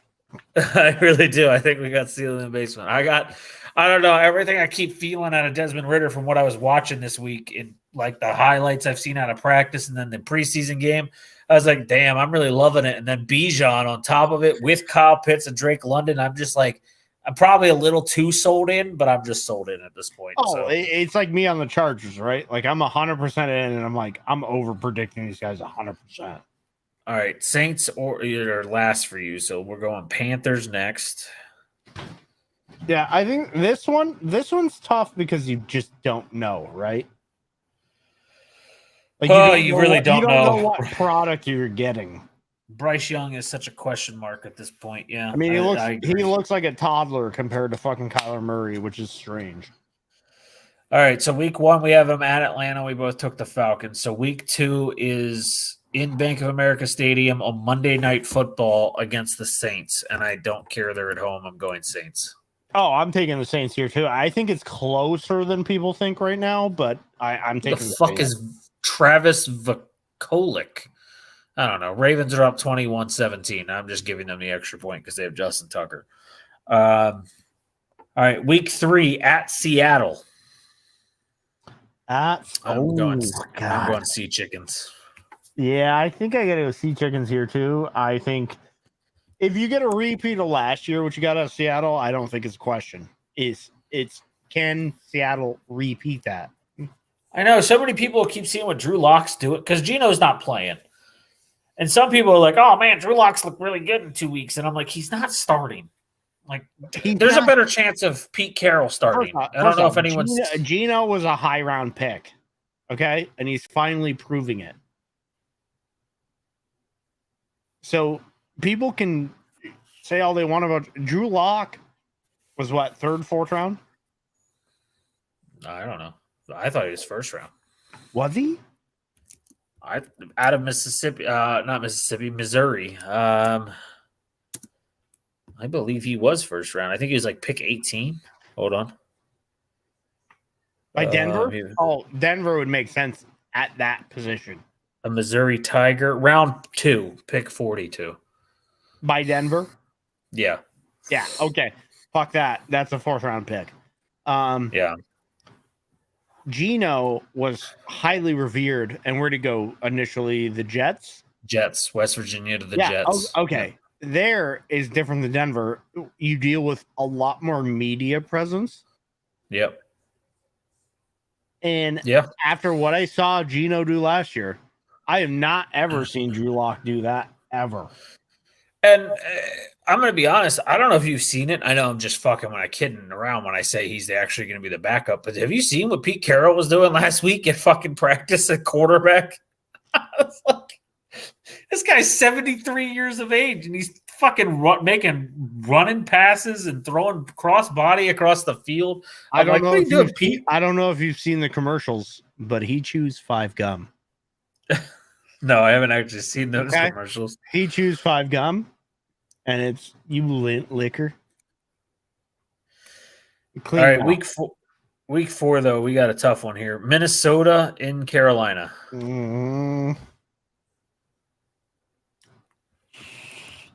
Ooh, give me Minnesota here right now. Minnesota.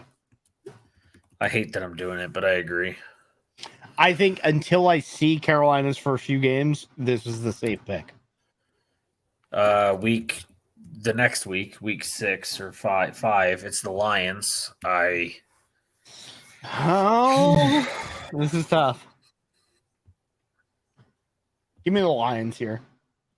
I think the Lions top to bottom are a better roster right now from what I know and understand. This could change. Same with the Minnesota game. Like this could change later. But right now I have to go with the hot hand, which is the Lions. And I think the Lions are going to win their division. So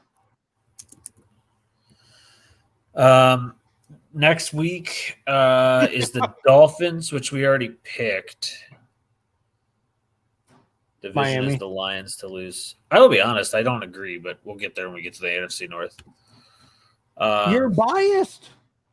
No, I'm just looking at when you're in a division like the NFC North, you have to be able to stop the run game and you have to be able to stop the passing game. I don't know what they're doing to stop either with CJ Gardner-Johnson done for the year.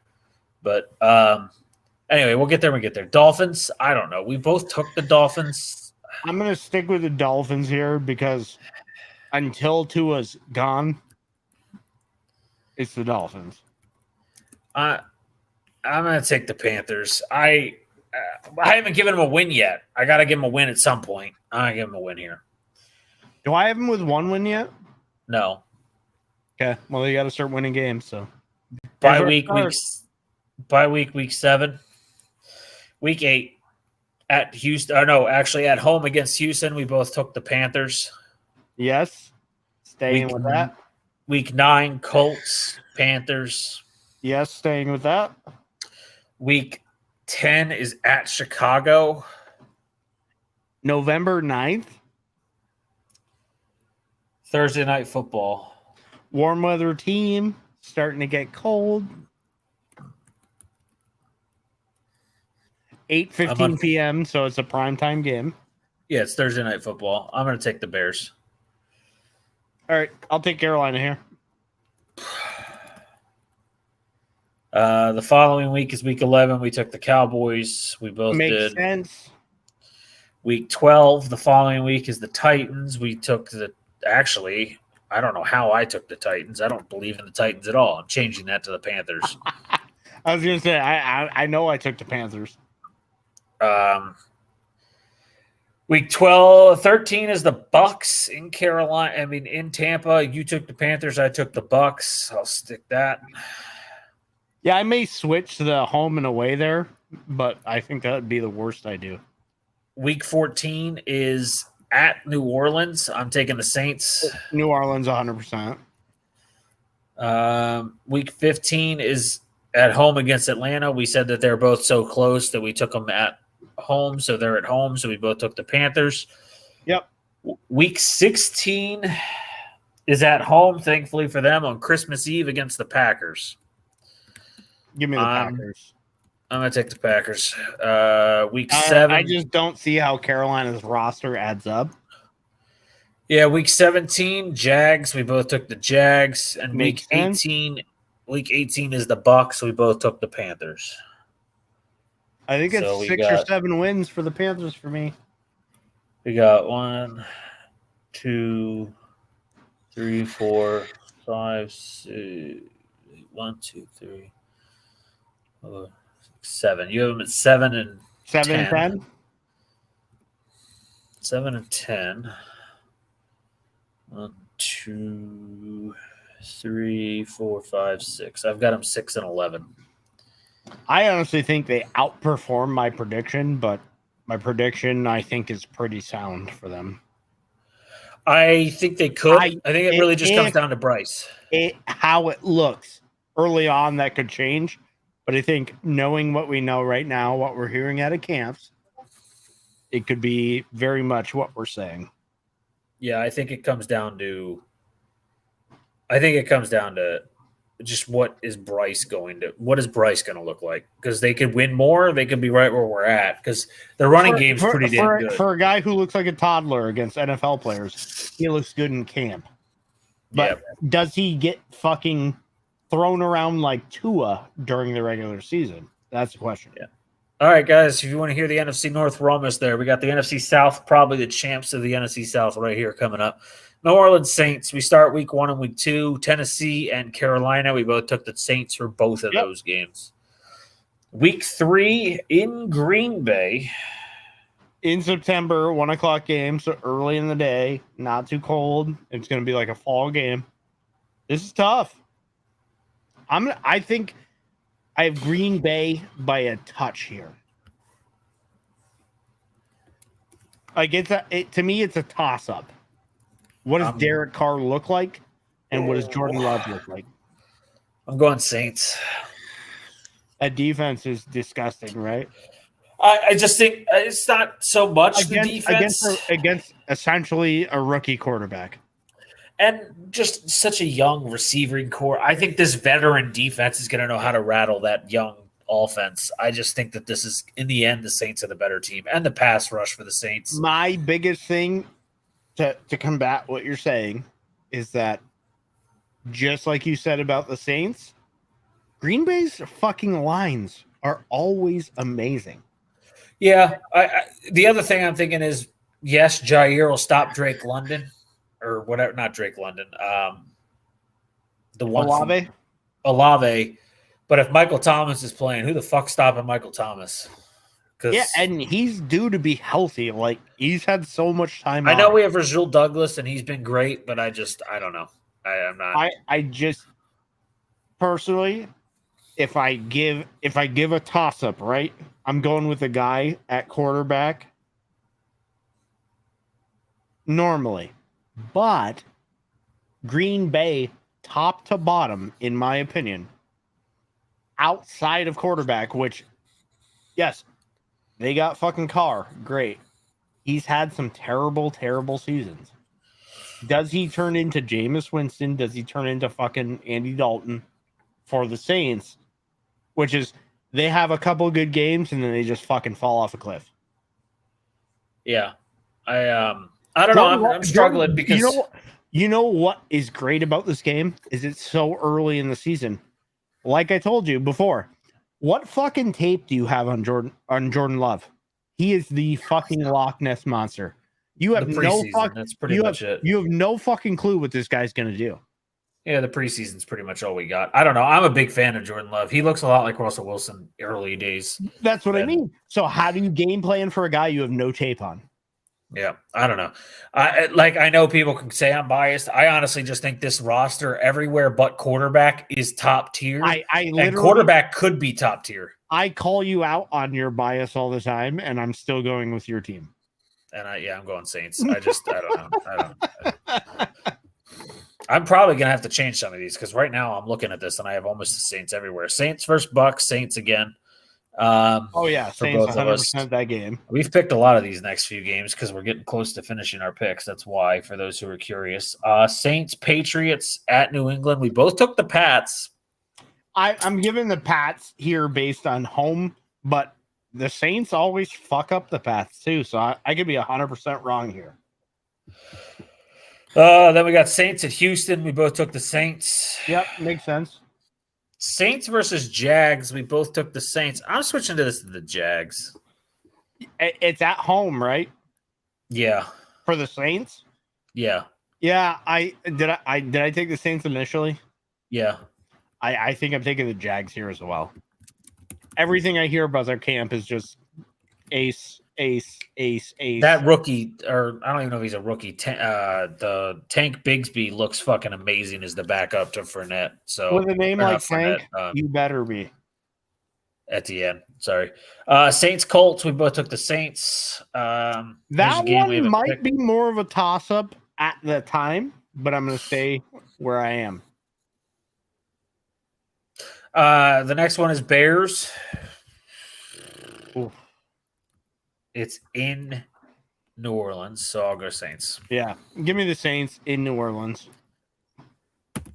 At Minnesota is the next game, not prime time, if that makes a difference, but I'm still going to go Saints. I'll take Minnesota here. Peterson is a top-tier coach. He is. I'm a Packers fan, and I'll stand by my statement. I don't know. I just we'll get there when we get there. You're going Vikings? All right, you're going Vikings. All right, bye week the following week. At Atlanta the next week, we both took the Saints. Yeah, I'm good with that. And then you get the Lions in New Orleans. I'm going Saints at home. Give me the Lions. All right. And then the Giants and Panthers are the following 2 weeks. We took the Saints for both of those games. Yep. And then the Rams. Give me the Saints.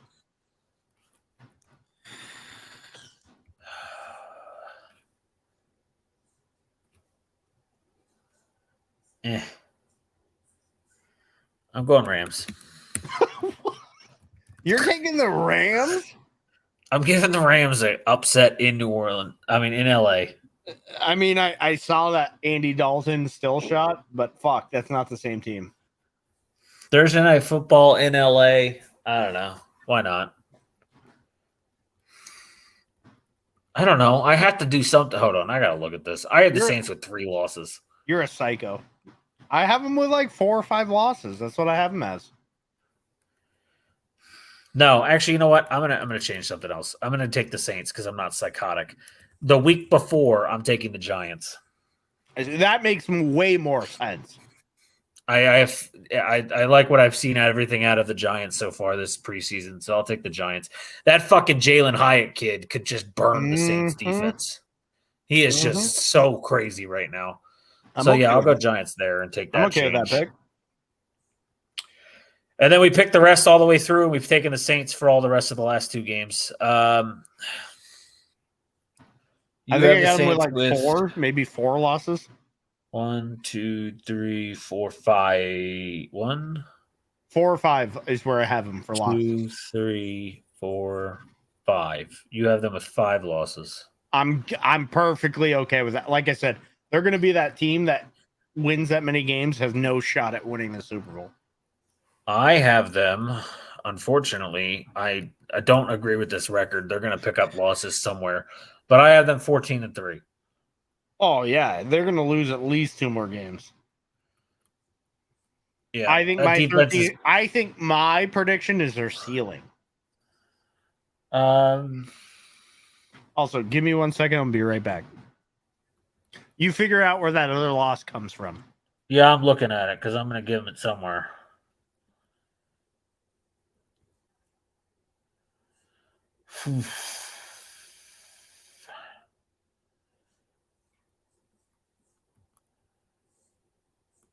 I'm going to regret it, but I know where it's coming from.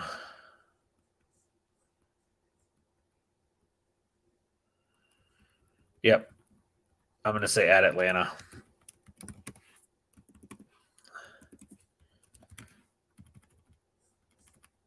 I'll take 13-4. I can see that because they were third in the division last year, I think, which is appropriate for a fairly easy schedule for a team with a lot of improvements. So I'll take Atlanta being the other one. Oh, God.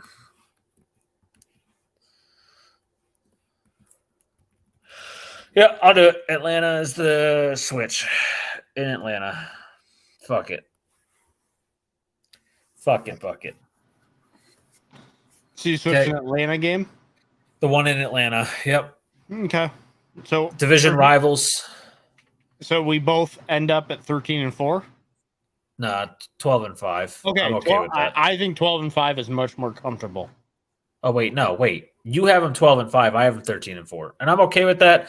Like I said, they were third place last year, so they're getting a third place schedule. They have an easier schedule, yes. And that, I said, they have a chance to win their division, be a high rank, and fucking have no shot in the playoffs. The other reason I'm taking the Falcons is because if not, we have them 6-0 in their own division, and I think their division's a little feisty. I don't think they're going to sweep everyone, so I'll just give them that one. Yeah, they'll be like 5-1, 4-2 in the division, and that's part of the prediction. Like I said, I think my prediction is their ceiling.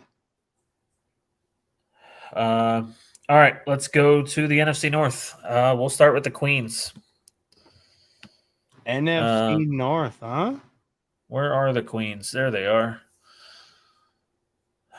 All right. So we both have the Saints winning the division, just so you were aware, but I have the Falcons at 12-5. So, I mean, we'll see. All right. So here we go. Vikings. We took them week 1 against the Bucks. Yeah, I think the Bucks are terrible. Week 2, they're at Philadelphia. We didn't even consider. Yeah, you're funny. Game.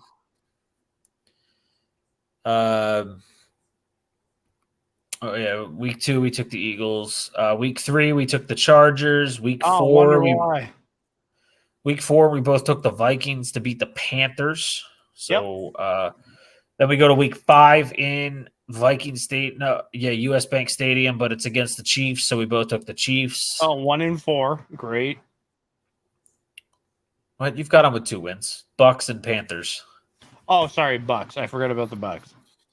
All right, week 6 at Chicago. Give me the Vikings. I'm going Bears on the road. Bears at home, Vikings on the road. I'm going Bears. Vikings lose by a missed field goal off the upright. I know you said Vikings, but I don't know.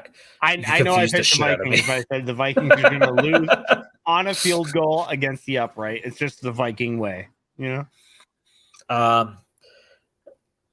Week 7, I'm not even going to hesitate. They play the Niners. Don't ask me. Don't at me. San Francisco, 100%. Well, Monday Night Football. Yeah, 100%. 2 days before Halloween, the Packers in Green Bay.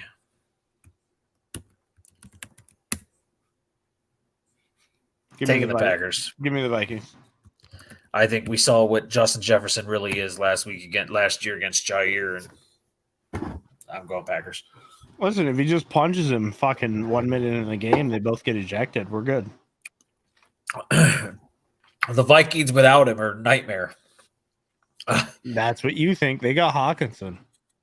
We have a linebacker that can cover Hawkins. You have a quarterback that's worse than Kirk Cousins. Now I disagree. All right, Atlanta.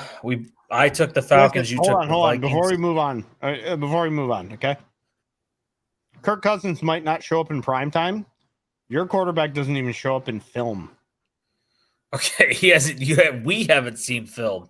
I'm saying Kirk Cousins might not show up in prime time.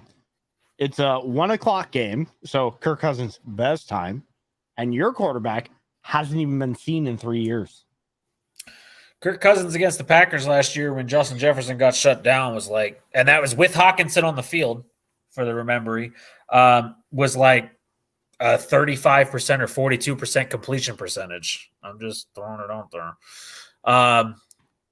And we'll have Rashawn Gary healthy this year. Falcons, Vikings. I took You Atlanta. remember early in the season last year, the Vikings beat the Packers 23-7. Oh, I know. We didn't have Mr. Beautiful Jair Alexander that game. Just remember, 1:00 in, not prime time.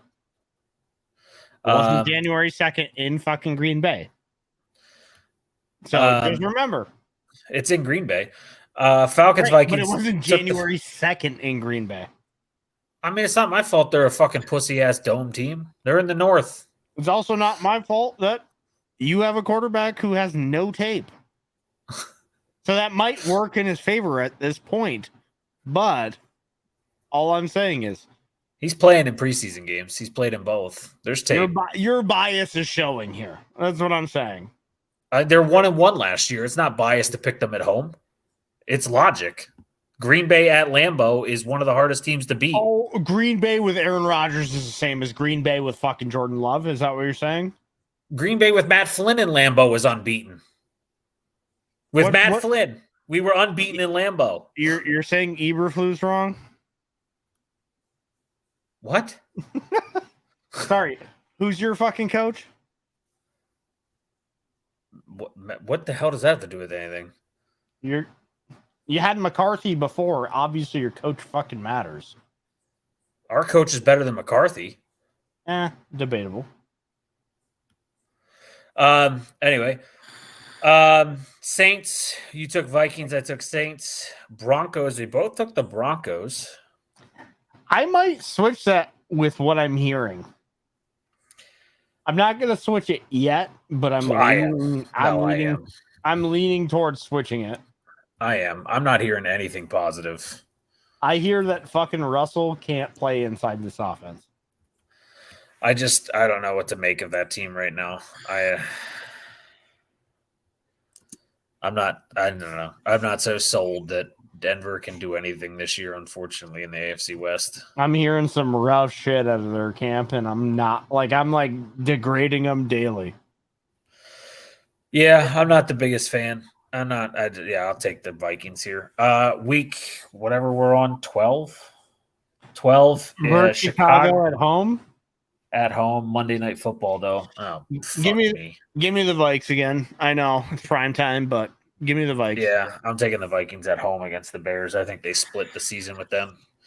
At Las Vegas is the next one. We both took the Raiders. Yes, I'm sticking with it.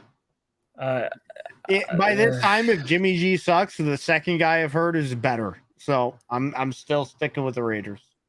I am too, just because that. By the way, this is all contingent upon Josh Jacobs actually being there. For me, it's not. When you have the worst secondary in the NFL, almost in NFL history last year, literally was very close to being the worst secondary in NFL history. Against Devontae Adams, Hunter Renfrow, fucking tight ends galore. Yeah, I just don't see it up. And they lost Eric Kendricks, which is another reason I really think this team is going really far backward.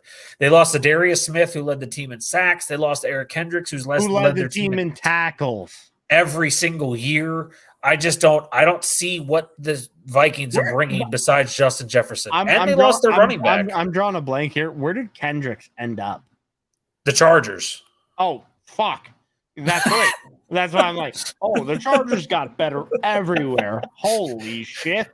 So I found out, I was watching the Chargers preseason game and LT was talking, and apparently the reason Kenneth Murray struggled so much, he's apparently not enjoying his personal life because he's made everything about football, and every time he talks to anyone on the team, it's just about football. So apparently when Eric Kendricks got there, the first conversation he had with Kenneth Murray was Kenneth Murray tried to bring up Eric Kendricks' football career and just talk about football. Eric Kendricks goes, dude, I like to fuck. Eric Kendricks was like, let's talk about your personal life. You need to enjoy your life so you can enjoy the game. And that might help Eric. Eric Kendricks might be the biggest help ever for Kenneth Murray. Is it not the same as it sounds a lot different, right? But there's a lot of talk around. You can lick my butt. Oh, lick my ass, romantic. It's not the same as what you tell people.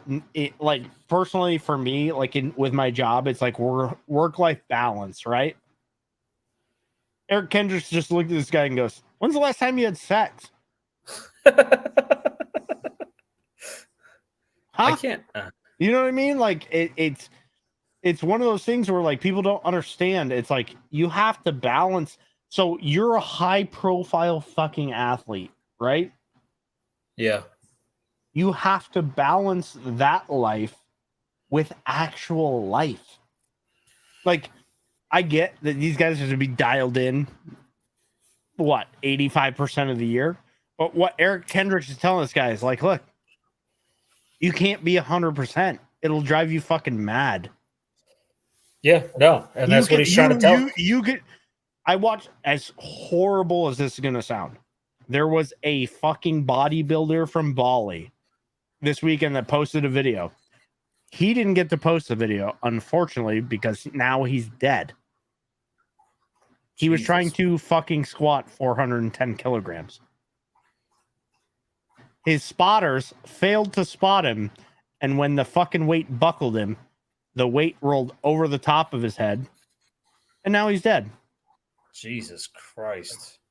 It's like watching those videos of like Anderson Silva or Chris Weidman break their leg. Like you can watch it once and you'll never want to watch it again. What I'm trying to say for these guys is you can't be 100%. You can be the best athlete. That doesn't mean 100% all in all the time. There's a reason the World Series of Poker is the World Series of Poker.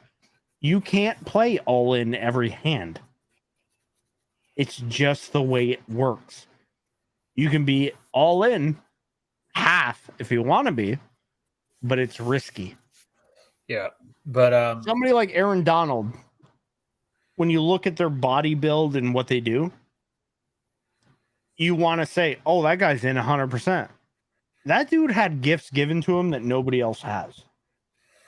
Well, I know a lot of people don't watch NASCAR, but it's the same thing with Kyle Larson. Like, he's the exception to the rule. Like, that guy races like 2 to 3 dirt races a week before he actually goes to the track on Friday and gets ready for his actual race in NASCAR. Like, the dude just races 100%, but he said it's because that's what he enjoys most in life. Like, that's where he's happy. So if you don't enjoy your job, doing it 5 days a week is going to struggle, right? Yeah. But if you enjoy and love your job, 5 days a week isn't so bad. But here's the thing. It's still only 5 days a fucking week. He's driving 4 days. He's training 1 day. And he's fucking home with his family the other 2. Yeah. But like Kenneth Murray, apparently like coaches even said he would never stop talking football. And I was like, you got to find a way to enjoy something besides it. Otherwise, it's going to be overwhelming. But don't do it the Kyler Murray way and go, I'm going to play Call of Duty 5 days a week. No, and not study any film like Johnny Manziel. Yeah, no, don't do that. When they go, how much film did you study? Johnny goes, 0. Johnny doesn't watch film. All right, let's get back to picks. I know it's already 10:30. I don't want to keep people too late. Week 15 after the Raiders game, which we both took the Raiders. The Vikings play the Bengals. We both took the Bengals. Easy pick. In Cincinnati. It has a to be announced for me. I don't know why on the Vikings website. It's to be determined because it's a flexible game. Yeah, so there might be that even might get prime timed, which would be really it's bad. December 17th in Cincinnati. It's probably getting flexed. It says flex game 12-16 or 12-17. Yeah. So, but anyway, I don't care where it is. I'm taking the Bengals. Me too. By the way, Dad, you said Anthony Brown looks bad. He's 4 for 5 for 28 yards. I know it's not a lot of yards, but the thing about Anthony Brown versus I know today for the Ravens is who is going to be our third quarterback, since every team's allowed to have 3 quarterbacks now on the roster. And that's why Josh Johnson started the first half and Anthony Brown starting the second. 100% it should be 100% it should be Anthony Brown. He plays the style that Huntley and Lamar play. Josh Johnson is more of a pocket quarterback. So Anthony Brown needs to be your back third string because it doesn't change the system. And that needle thread that he just threw for a touchdown was gorgeous. And on top of that, we don't lose fucking preseason games. Period. What is happening? Why am I? Oh, it's the ref. Okay. I was like, why am I getting a highlight of Ravens Falcons in 2015? Anyway, week 16, Christmas Eve. They play the Lions in Minnesota. I'm going Minnesota at home. I'll take the Lions here. Okay. And then New Year's Eve in Minnesota. It is prime time, but I'm going to take the Vikings because it's, again, at home. I honestly have them 3-3 in the division. I'm giving the Vikings this win as well. I think they split this division. I think that game's about 60-40 for me. Vikings. It's hard for me because it's in, like I said, it's a primetime game, but they play so well at home in that dome, at that crowd. I don't like their defense at all this year. I like it worse than I did last year or less, but it's such an element for them when they play at home. And then week 18, they're on the road to Detroit, and I think the Lions seal the deal at home. I think the Lions win here as well. So let's see. I have the Vikings at 1, 2, 3. At Christmas? 4, what do you mean at Christmas? 5, 6. I have the Vikings 6-11, which I'm actually okay with. That defense is nightmarish, and I think that's close to their bottom. And they're playing a first place schedule, so I don't. I think this might be the last year of Kirk Cousins. Halloween is better than Christmas. He looks lost out there behind that O-line, but remember that O-line's the third string O-line right now that he's playing behind. No. Kirk Cousins is good at one thing. No. My dad said about Anthony Brown. Yeah. Oh, he's behind the third string O-line with third string receivers. So, 2, 3, 4. Halloween is a much better holiday than Christmas. Trust me. It's the best holiday. I 100% agree with that. I've been to Spirit Halloween already this year twice. You have them 8-9. I'm okay with that. I think their ceiling is 10-7, to be honest. But 8-9 seems good to me. All right, let's go to the Bears. Just going up on my pad at this point. Oh, I know they're actually the top. Let the dogs out. Baja Boys. You know what I mean? All right, Bears, Packers in Green Bay for week. No, it's actually, in Chicago to start the season. Ooh, that's tough. Oh. I don't even know if that's prime time. I don't know. I don't think so. I think it's a 1 o'clock. I'm pulling it up. 4:25, 9:10. Okay, so it's a 4:25 game. So it's Fox's game of the week. I need to look. I need to see. I'm going Bears here. I'm looking at our depth chart because I don't know if we have anything to slow down Fields. The reason the Packers always beat the Bears was one guy. I own you. By the way, I need a belt so I can say that too. I need you to give me your address sometime in the near future. All right, who do we have that can It's 123 Cockefeller Lane. Okay, all right.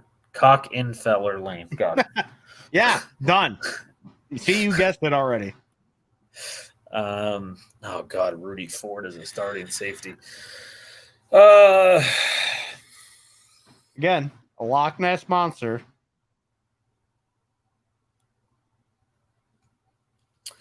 It's in Chicago. I'm gonna go Bears. Oh, see, a man of culture betting against his own team. You know why? Because if you lose the bet, you still win.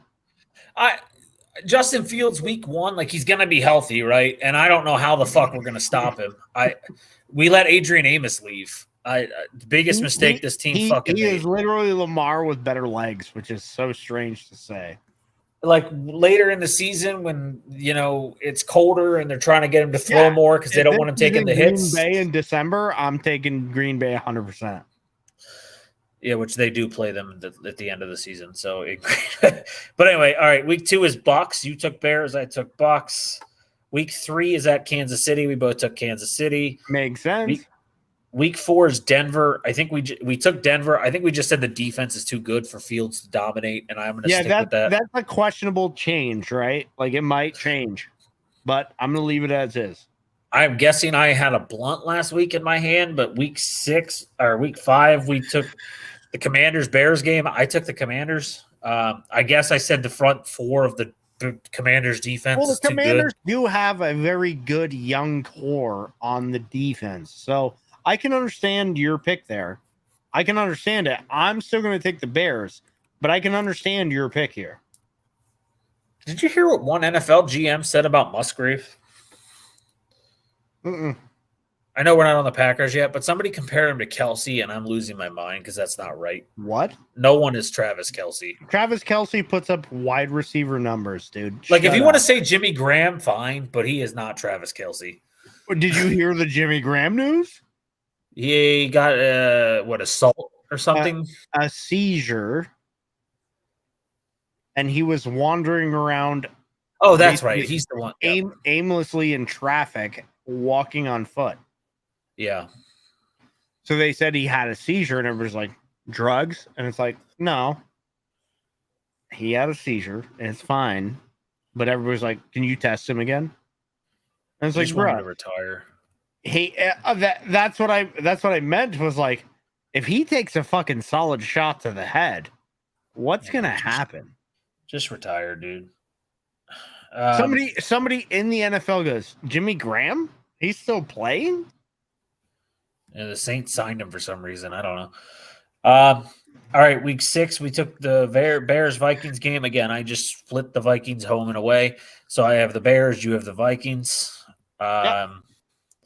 Week 7, we have the Raiders game. We both took the Raiders. I'm going to stick with that for now until I see what the Bears are. I don't know if you saw my face, but I'm very torn, but I'll stick with the Raiders for now as well.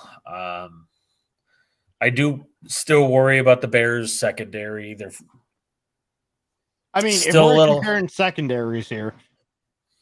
Yeah, I know, but it's questionable. But the Bears don't have the weapons to make me worry too much about the Raiders second. Like DJ Moore's great, but yeah, and the Raiders receiving core is fucking ridiculous. And you still have Crosby and fucking Chandler? Yeah.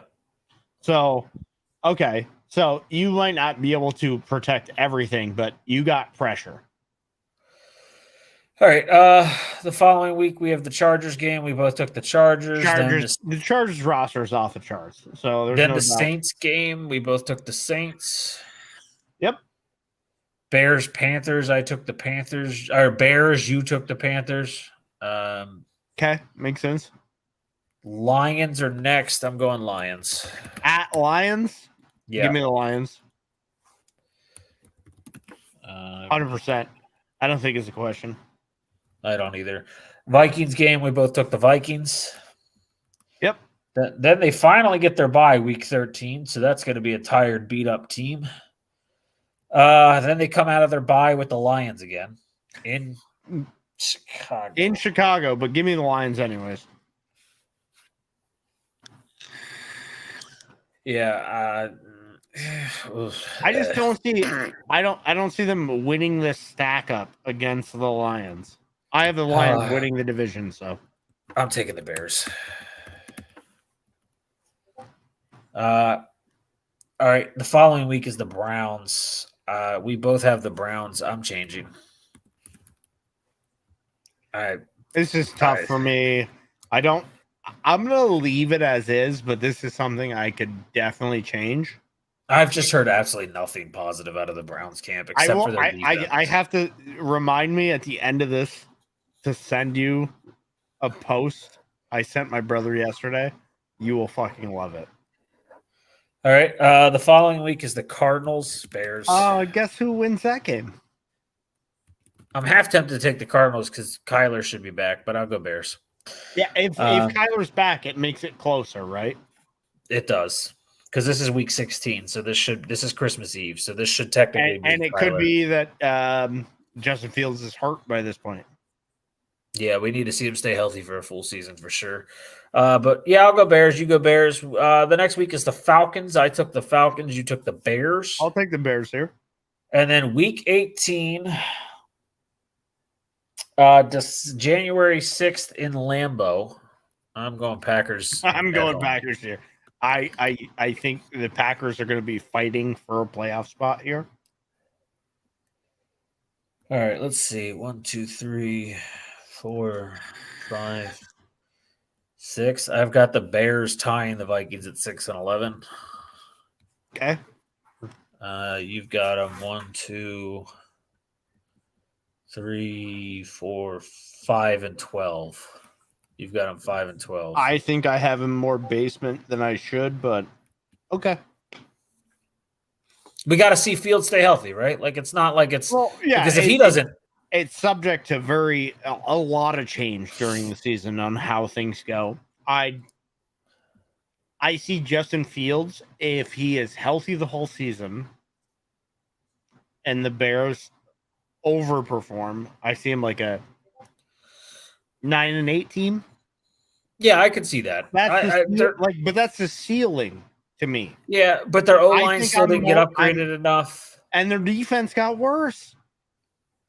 Yeah, and I'm sorry, but like, I don't know what they're going to do without David Montgomery. I'm not saying Khalil Herbert can't be it, but David Montgomery, we already knew what he was. They were a 2-back system, and now they're a 1-back system. It's not. Well, they got Donta Foreman as the backup to Herbert, but then you have the running wide receiver room, and I'm not convinced on Justin Fields' arm. Well, and even if you look past the arm, you got what's his name's already hurt. The guy who was there for the past 2 years, Darnell Mooney. Darnell Mooney's already fucking hurt. Chase Claypool has already gotten hurt during preseason. Remember, he's a Notre Dame guy, so expect it. He's back. He's back in practice, but he's already been hurt. Yeah, Darlene, expect it. And so you have DJ Moore. If Chase Claypool goes down while Darnell Mooney's out, you have just DJ Moore at receiver. We have seen Justin Fields with one wide receiver. It's trash. Yeah, and it doesn't matter that DJ's an upgrade. It's still going to be bad. It's only an upgrade if you can hit him in stride. Exactly. Who's the quarterback now for the fucking Red Commanders? Ron Rivera. That's not Brissett. It's already an F. I don't know what the rest of it said. Well, he hasn't completed a pass yet, so he hasn't come up on the stat sheet.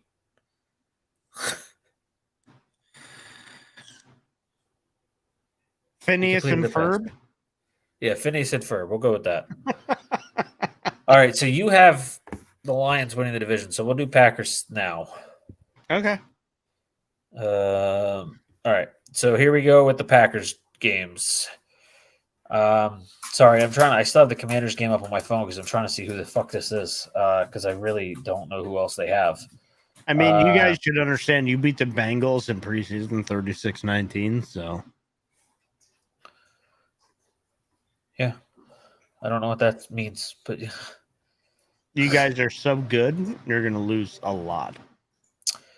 All right, week 1, we already picked against the Bears. It's Jake Fromm, the guy who got his career ruined because of his racist tweets.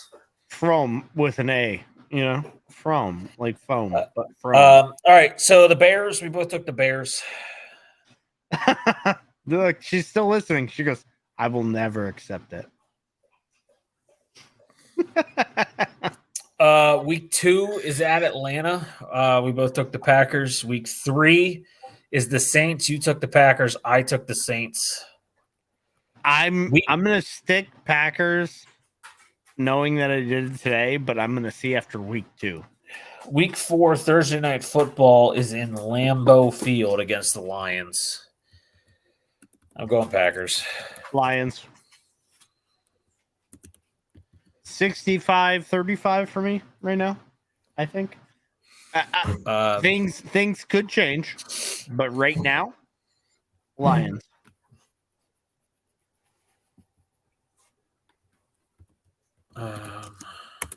Maybe more like 60-40, but Well, I'm glad they won't have Jamison Williams back by then because I don't want to face him. He'll be back for the second game, but I'll take an easy one. I'm just pulling up their depth chart so I can make sure I'm right about my own feeling here on this pick because I need to look. They're just such a quiet team defensively. I don't know. Aiden Hutchinson concerns me because Zach Tom sucks dick. Gardner Johnson's out for the year, I think. I don't know what his injury was. Was he the one that wasn't as bad as it seemed? oh, CJ Gardner Johnson. maybe. There was one safety we were talking about that the injury wasn't, seems to be okay. Okay, back at practice after injury scare. So they might be all right in the secondary. Their corners are a little weak, but their safeties are terrifying. So we'll see. But I'll go Packers at home. They're good in Lambeau. Week 4, that was week 4. Week 5 was the Raiders. We both took the Packers. I'm going to switch. I'm having a hard time with it, but I'm going to stick with it. I'm going to go Raiders here. I really need to see Jordan Love. That's my biggest thing in a real game. Bro, I'm telling you, Loch Ness Monster Syndrome. I haven't seen it, so I can't physically get behind it. But all right, they already get a bye or somehow. All right, week 6 is a bye. Week 7 is Denver. We both took you took the Broncos, I took the Packers. I'm staying there until I see, but both of these teams are like what I just said. Like I have to see it before I believe it. Week 8, you took the Vikings, I took the Packers. Week 9. Oh, this is easy. Packers at home against the Rams. Packers against the Rams. Packers, 100%. I'm hoping Rashawn Gary can get like 5 sacks. Week 10 at Pittsburgh. I feel like you're about to change your pick, but you took the Packers like I did. No, I'm going. Give me Pittsburgh. About 60-40 now, Pittsburgh. Week 11, we both took the Chargers. Yep. Week 12, it's at Detroit. This is the one I will take the Lions. I will take the Lions here too at 12:30, 2 days before Thanksgiving. Give me the Lions. No, that's Thanksgiving. Oh, is that Thanksgiving? Yeah, the 23rd on Thursday. Yep. I'm sorry. I always just, in my head, for some reason, I always go Thanksgiving 25. Yeah, no, it's the 23rd this year, so that'll be the Thanksgiving game. And I'll take the Lions. It's tough because I don't think we've lost the Lions on Thanksgiving yet.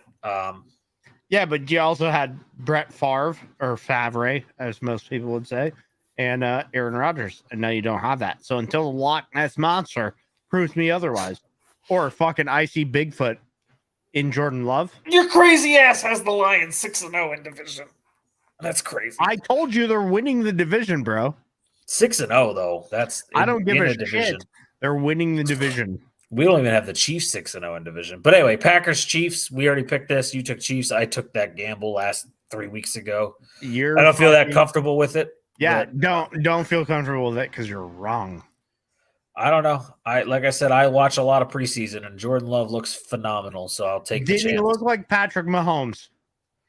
He looked like early Russell Wilson, which won a Super Bowl and went to 2. Yeah, let Jordan cook. See how it works. I will. I will be happy to do so with his receiving. Your bias is so showing. I love you. I love you to death. We might be twins, but I took a gamble. I said it. Chiefs got to lose some games. Why not? 3 of them, maybe. It's in Green Bay. Why not?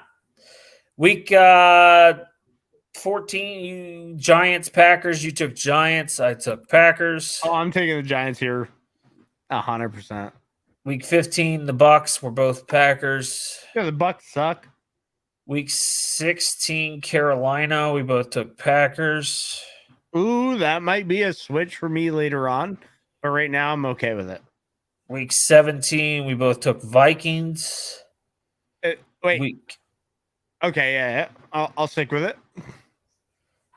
Week 18 is the Bears in Green Bay, and we both took the Packers. Sorry, Mew, I wasn't ignoring you. I was Makes sense. scrolling. Jordan Love's not playing by this point.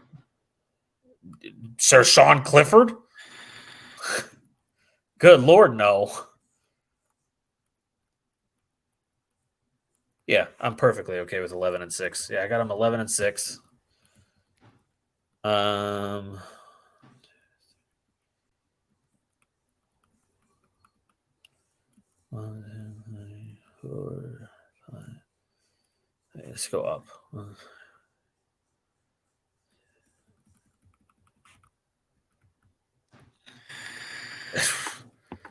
And you've got them 5-11 or 6-11. Perfect. All right, let's go to the Lions. He's like, nah, fuck you, bro. I mean, you talk about how great the roster is every time you pick the. No, their roster is great. There is one spot where they are glaringly nothing at this point. Where is it? Quarterback. Quarterback in this league is 100% transitional. You can go 5+ wins on the right quarterback. Think about this. Think about the Chargers, right? I love the Chargers. I love Justin Herbert. How good are they? They're fucking trash. I just want to point out you had more faith in someone like Bryce Young, who you haven't seen. Jordan Love faced the Eagles last year in the regular season and actually almost won that game. Oh my God, he's so bad. And his roster is better than the Panthers, so it's fine. I don't really care. Listen, I will listen. If you want me to put them into a fucking category together, I'll put Bryce Young, Jordan Love, and fucking the Arizona quarterback in the same sack, if you will, where they all look like they might be children running away from their parents with a cell phone in their hand. That's where I put Jordan Love until I see otherwise. Jordan Love isn't Daniel Jones yet. He isn't Mac Jones. He isn't even fucking Bailey Zappi. Like, I wouldn't call him a children's size. I fucking He's hate 6'4" my own. and a I half. fucking hate my own team. My own team is trash. So until he proves me otherwise, I cannot take a leap on. I'm not taking a leap of faith on fucking copium. I'm not. I'm gonna say, okay, the best teams in the league are fucking Kansas City, San Francisco, the Eagles, and fucking a flyer like the Saints or Dallas just because they get in. No, Cincinnati. I honestly think Cincinnati this year might be their year. They need to get a set. They need to make a trade before the season gets too far and get a secondary that's piece. what Cincinnati's gonna do. I know Cincinnati's gonna be good enough to make that trade. Yeah, I don't Mike know. Brown has I a don't history know of if the not Packers making that are trade. better than 500. Mike Brown doesn't have a history of making trades. That's the only reason I worry about the Bengals. If I were to put faith in the Packers, it wouldn't be right now. It'd be 2 years down the road. Oh, that's fine. I don't care. I know what I've seen. And we're also the team that has literally consistently drafted geniuses at quarterback, like brilliant quarterbacks. So trusting a system is trusting a system, and I'm going to trust the system. Three straight. Is that why you drafted your quarterback to trade away Aaron Rodgers? We did literally the same exact pattern for Brett Favre and Aaron Rodgers. Aaron Rodgers is a fucking way better quarterback than fucking the one before him. Aaron Rodgers is literally. I think you're letting the personal bias of how much you hate Brett Favre as a person. Brett Favre was at that time. First off, I enjoy welfare programs. I don't steal from poor people. Well, no, that's what I'm saying. But on the field, Aaron Rodgers is a better quarterback than Brett Favre. Yes, but Brett Favre and him won the same amount of Super Bowls. Brett Favre went to more Super Bowls. Brett Favre took the Packers to more playoffs consistently. So Brett Favre technically did more for the Packers than Aaron Rodgers did. Brett Favre as a person did. Aaron Rodgers lifted your program way higher as a person. But the point is, quarterback to quarterback to quarterback, Listen, 3 years, 3 years, 3 years. I will make the same comparison, right? Brett Favre would be considered as a great quarterback. But if you compare him to Tom Brady, right? Tom Brady's a great quarterback, but he got there from cheating, and he's my quarterback. I'm okay with that. Brett Favre is not Aaron Rodgers. He's not Tom Brady. He's not Peyton Manning. He's not going to be on the fucking NFL Mount Rushmore. Let's say that. On top of that, what's even better is that fucking Aaron Rodgers went from the Packers to the Jets to be like, I'm better. And he is. And it's not a comparison. He's a better overall quarterback, Rodgers yes, but that's not gunslinger that fucking Brett Favre is. Or let's say it properly, Favre. The argument isn't that he was the better overall quarterback. The argument is Brett Favre did just as much, if not more, statistically for the Packers than Aaron Rodgers did. Aaron Rodgers can do more with less. Aaron Rodgers had Jordy Nelson, Devontae Adams, and Greg Jennings. Okay. He can still do more with less. Doesn't mean because he failed in 1 year. He can do more with less. Look what he did last year. He couldn't handle less. You think Aaron Rodgers failed last year with a rookie wide receiving room? He didn't want to work with the rookies. That's his problem. No. You're seeing it as by the way, I wholeheartedly agree that he didn't do what he should have done. But you think anybody else, you think Jordan Love was the answer? I think Jordan Love is a team player, which is what you need in a small market like Green Bay. You think a guy who's never even been seen throwing an NFL fucking football is the except answer. for what he did against the Eagles, which was better than what Aaron Rodgers was doing against the Eagles in the same game. We'll see this year. I don't even mean to be mean. When you're in a small market, see, you're comparing NFL as a whole baseline stat. When you're in a small market like Green Bay that struggles to get free agents, one and of the you most go out winning NFL franchises in history is not it's still a small market. Yes, they are. They don't attract free agents. They do not attract free agents. It's still you don't call worse. It's a medium market at worst. Just because you don't attract free agents doesn't mean you don't win. Look at the Jets. Look at the fucking like this is the argument. Look at the Jets. Look at the Giants. Look at fucking big NFL teams. The Cowboys haven't won in 30 fucking years. Okay? Like I love the argument and it makes sense in our minds. Our minds work a certain way. But you cannot argue that when you have a guy who has the most talent ever throwing a football, and that is Aaron Rodgers. Which, as you've openly said on this show, which I can go back and pull up, the most talent wasted ever throwing the football. Wasted, but it's still the most talent. But that's not because of him specifically. It's because we're a small market team and no one wants to go there. And he's never had help. No, it's because the market didn't pay off for him. There's a difference. I think his attitude left to Devontae Adams leaving. That's his fucking problem. The problem is you had the opportunity to be the Chiefs, you weren't. The Chiefs have what? You had the opportunity to do what the Chiefs did. Move off big time players, move in guys that worked, and you didn't when he was in his prime.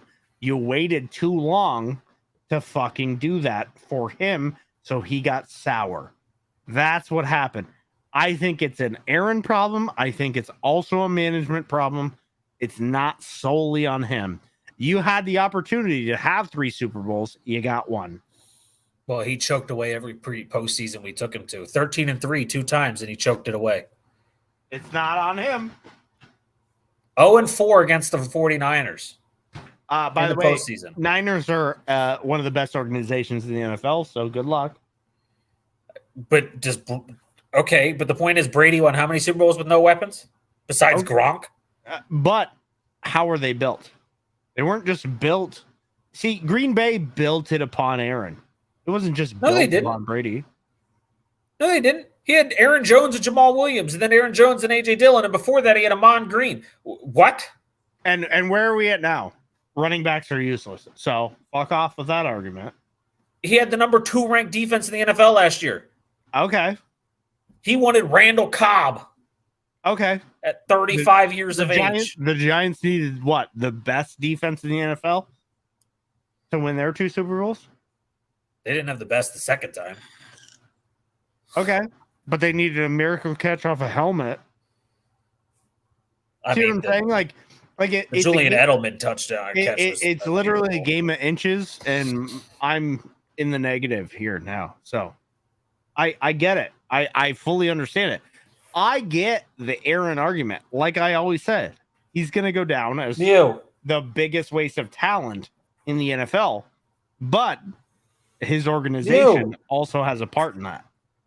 Like, it's not just on Aaron. Aaron's attitude played a part, but Aaron isn't the only fucking player in the game. If I was Aaron Rodgers and you said, I'm giving you all fucking rookie wide receivers, I'd be pissed too. Like, it's not a simple equation. It doesn't just fucking fall one way or the other. There's 900 outcomes to everything you do. So you have to make sure it works. To be clear, he only got the rookie receivers because he had Devontae Adams at the draft, and then he fucked it up because he had to have his attitude. And I admit that. Aaron Rodgers is the reason Devontae Adams left. Devontae clearly stated, I didn't know what Aaron was doing 2 years down the road, so I wasn't signing a 4-year contract. And they signed, so they had Devontae. That's when they drafted Watson and Dobbs. Then they went out and they still had Alan Lazard on the roster, so they would have had 2 rookies behind Lazard and Devontae to play. Watson would have become a number 2, right? But Aaron fucked up the Devontae Adams, so he was stuck with 2 rookies while Lazard did his little on and off injury crap last season. At the end of the day, Aaron Rodgers is in a better situation now than he was in Green Bay. I agree to a degree. The Jets still find ways to fuck things up, like their offensive line. Their offensive line is going to be worse than Green Bay's, but they're going to give Dalvin Cook touchdown red zone carries. Aaron Rodgers getting rid of the ball faster, it limits the mistakes. Anyway, Detroit. I mean, Peyton was trash in Denver, and they won a Super Bowl. Well, he didn't play. They let Brock Osweiler play until the playoffs, and then Peyton playoff came in. That defense was god tier. That defense was the reason they won the Super Bowl. Give me one. Von Miller, DeMarcus Ware on one team. I'll be right back. I got another fucking text.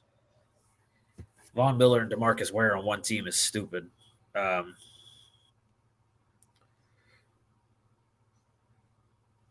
Sorry, I know I muted and walked away a minute. My cat is attacking his sister cat because Mew is a psycho. So he's trying to, I guess, just affect Luma's night is all I can say.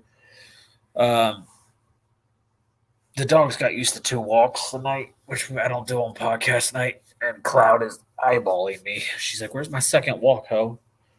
But anyway, man, my chest hurts. I need to eat food. I can't just keep drinking these ghosts without food. Sorry about that. You're good.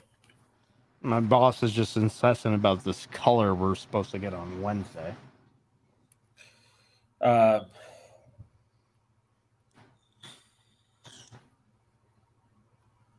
right. The Lions. Division winners.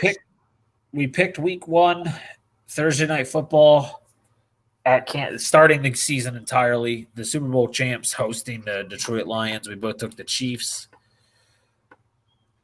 Makes sense. I mean, I'm not picking against the Chiefs till they show me otherwise. Yeah, Mahomes and Again, Kelsey. unless somebody like the Bengals, I'll take the Chiefs. Week 2, though, they are at home, but they play the Seahawks. And that last year, that game was incredible. Give me I don't Motor know. City Dan Campbell. I'm gonna take Seattle. That Jackson Smith, Lockett, Metcalf, this Jake Bobo, that's just a lot of firepower. I'll go Seattle. It could be just an honest shootout. Like Amon-Ra might get shut the fuck down by Tariq Woolen. I don't know. I'll go Seahawks. I have seen Jared Goff outduel Patrick Mahomes. So 54-53, baby. Let's go. I mean, he had much better wide receivers in that Rams team, but I'll give him that. No, Jared Goff, in my opinion, is top 8. I think he's top 8, top 10 quarterback, and people just sleep on him. Yeah, I love Jared Goff. I fucking absolutely love him. Think he's a great quarterback. All right, week 3, the Lions, Falcons. We both took the Lions. Yep. Week 4, I took Green Bay in Green Bay. You took Detroit. Week 5, the Lions against the Panthers. We both took the Lions. Week 6, the Bucks. We both took the Lions.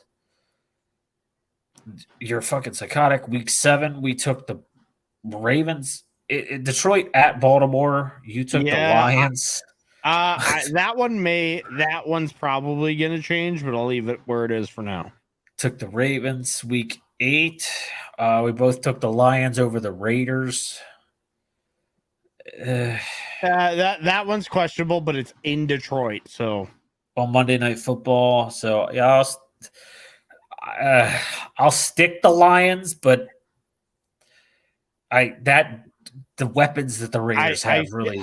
I feel like that's one where the Lions could definitely lose it. You know what I mean?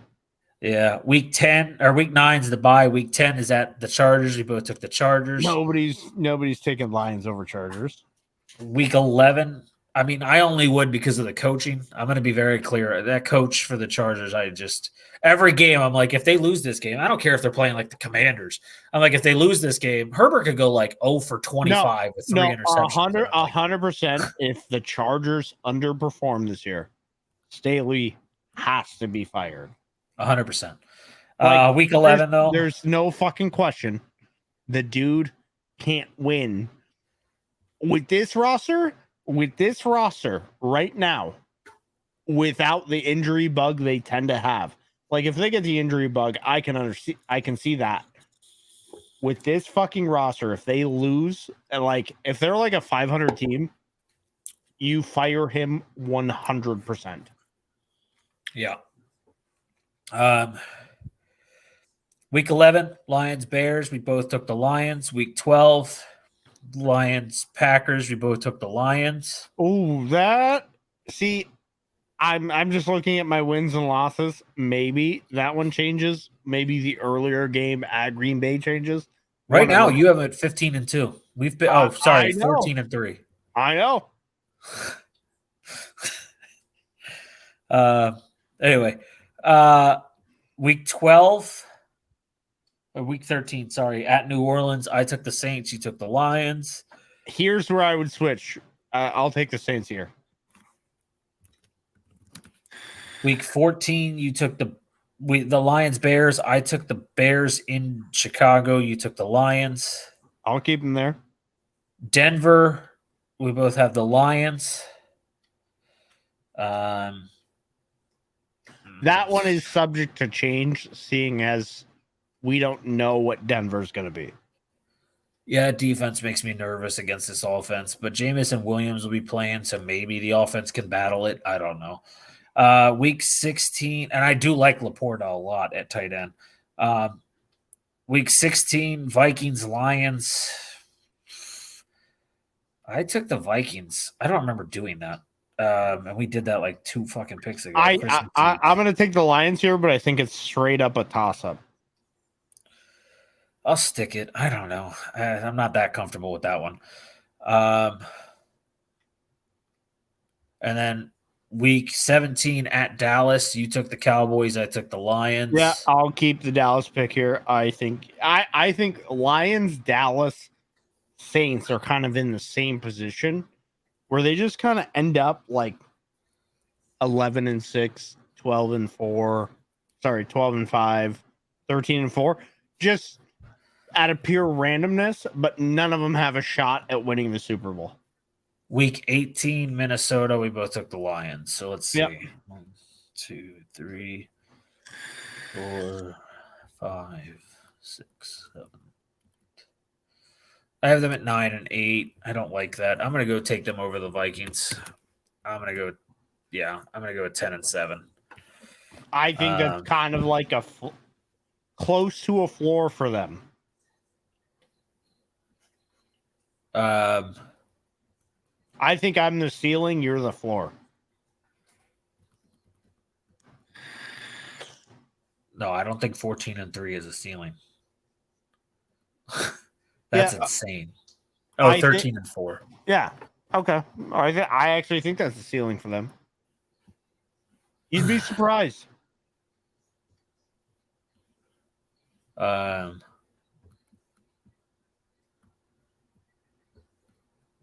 Okay. What the fuck just happened? One of my tabs just closed, and I'm not. Again, I'm not one to shy away from a bold fucking strategy when it comes to a 4-game difference, because the Vikings won 11 one-possession games last year. Yeah, I don't even know. When you look back at that team and you go look at that defense, How did they win? How did they win? You go, you look at that defense and you're like, how did that happen? All right, all we got left is the NFC West. Next week, and everybody goes, "Oh, Kirk Cousins is a bad quarterback." He's not a bad quarterback. He's an average quarterback. I think Jared Goff is better than fucking Kirk Cousins. I think a lot of people are better than Kirk. I think Kirk right now is benefiting from straight up Justin Jefferson. Kirk is a middling quarterback who is good at making money. Period. And I think he's coming down. Franchise me again. Franchise 30 mil, I'll take it. 35 mil, I'll take it. Keep franchising me. I love it. I'm just making money. Hand over fist. Dude was on the fucking sidelines of the Vikings game. No shoulder pads with a helmet on, dude. I don't know. He seems psychotic there. I was like, what are you doing, Chief? He was on the team plane with fucking chains on, dancing. He was having a great time last year. And like I said, that's fine. Easy to have a good time when you're winning, right? Like, I mean, I get it. You're never going 11-0 again in your life in one possession games.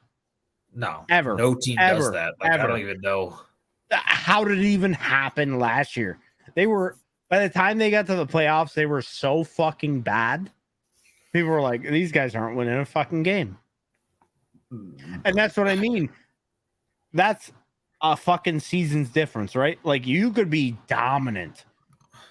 I think the NFL season has 3 pieces: September and October, November, December, and playoffs. There's 3 seasons within the NFL. You can be good early. Generally, when the Patriots won their Super Bowls, they were trash early. They lost games they shouldn't, and they fixed the fucking problems by the second piece.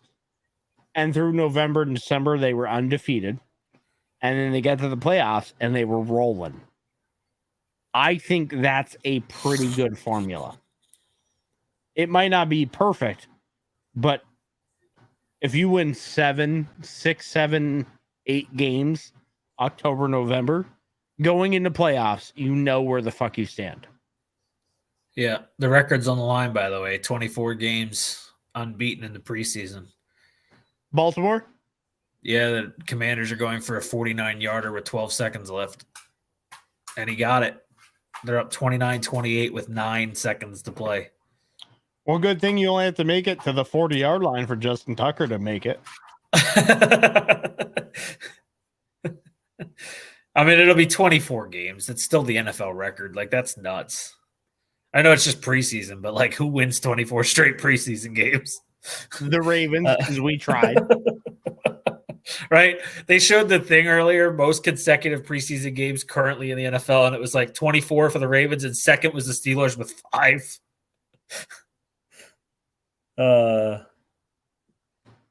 Oh no, I think Kirk is, like I said, he's a middling quarterback. He's really good at maximizing money, and his skills.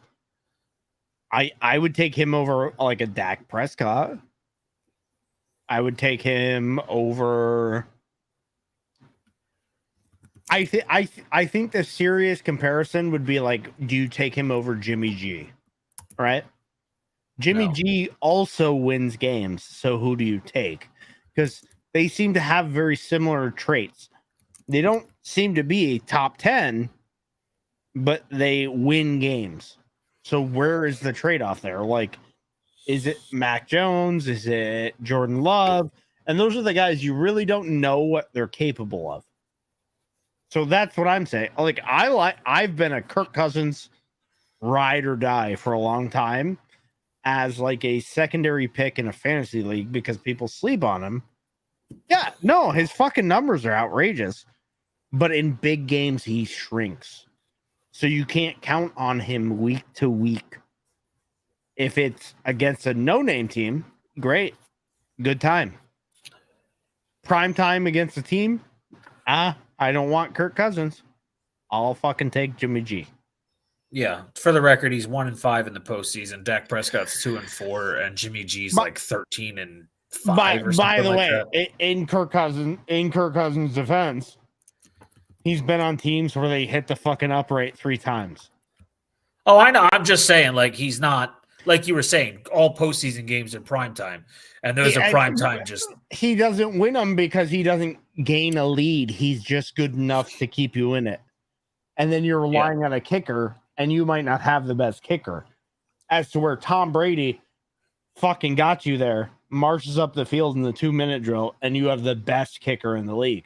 That's the difference. Like, you can say Kirk Cousins wasn't the reason you lost a playoff game, but he also didn't win it for you. That's the difference. Yeah.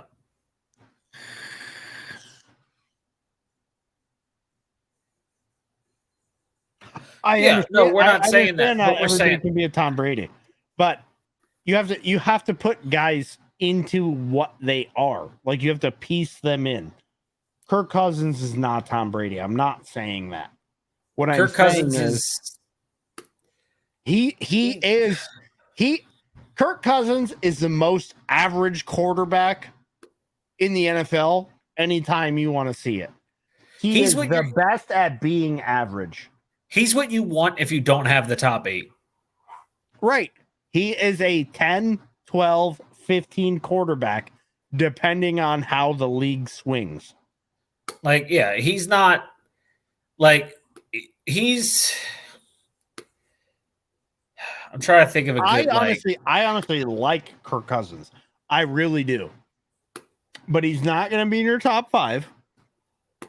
And you're not going to take a chance on him in the top 8 like you would somebody like, let's call it, especially in I'm talking fantasy, because I actually think Kirk Cousins is a better quarterback than fantasy paints him.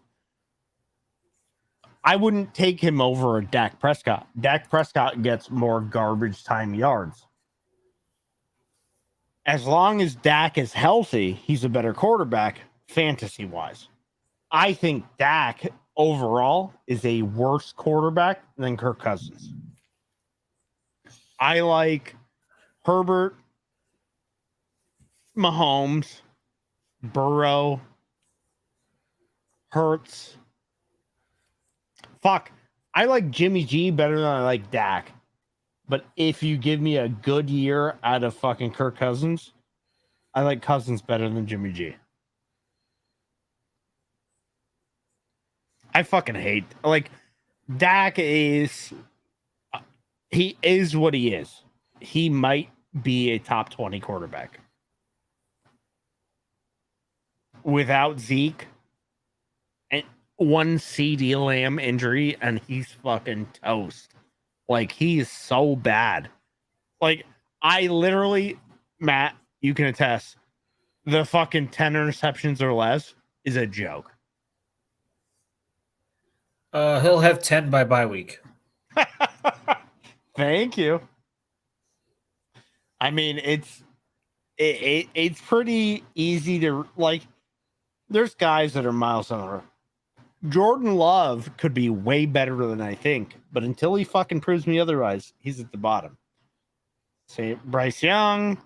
I mean, Baker Mayfield is like the 35th best quarterback in the league, and there's only 32 teams. I think you have him high. I think I do too, to be honest with you. I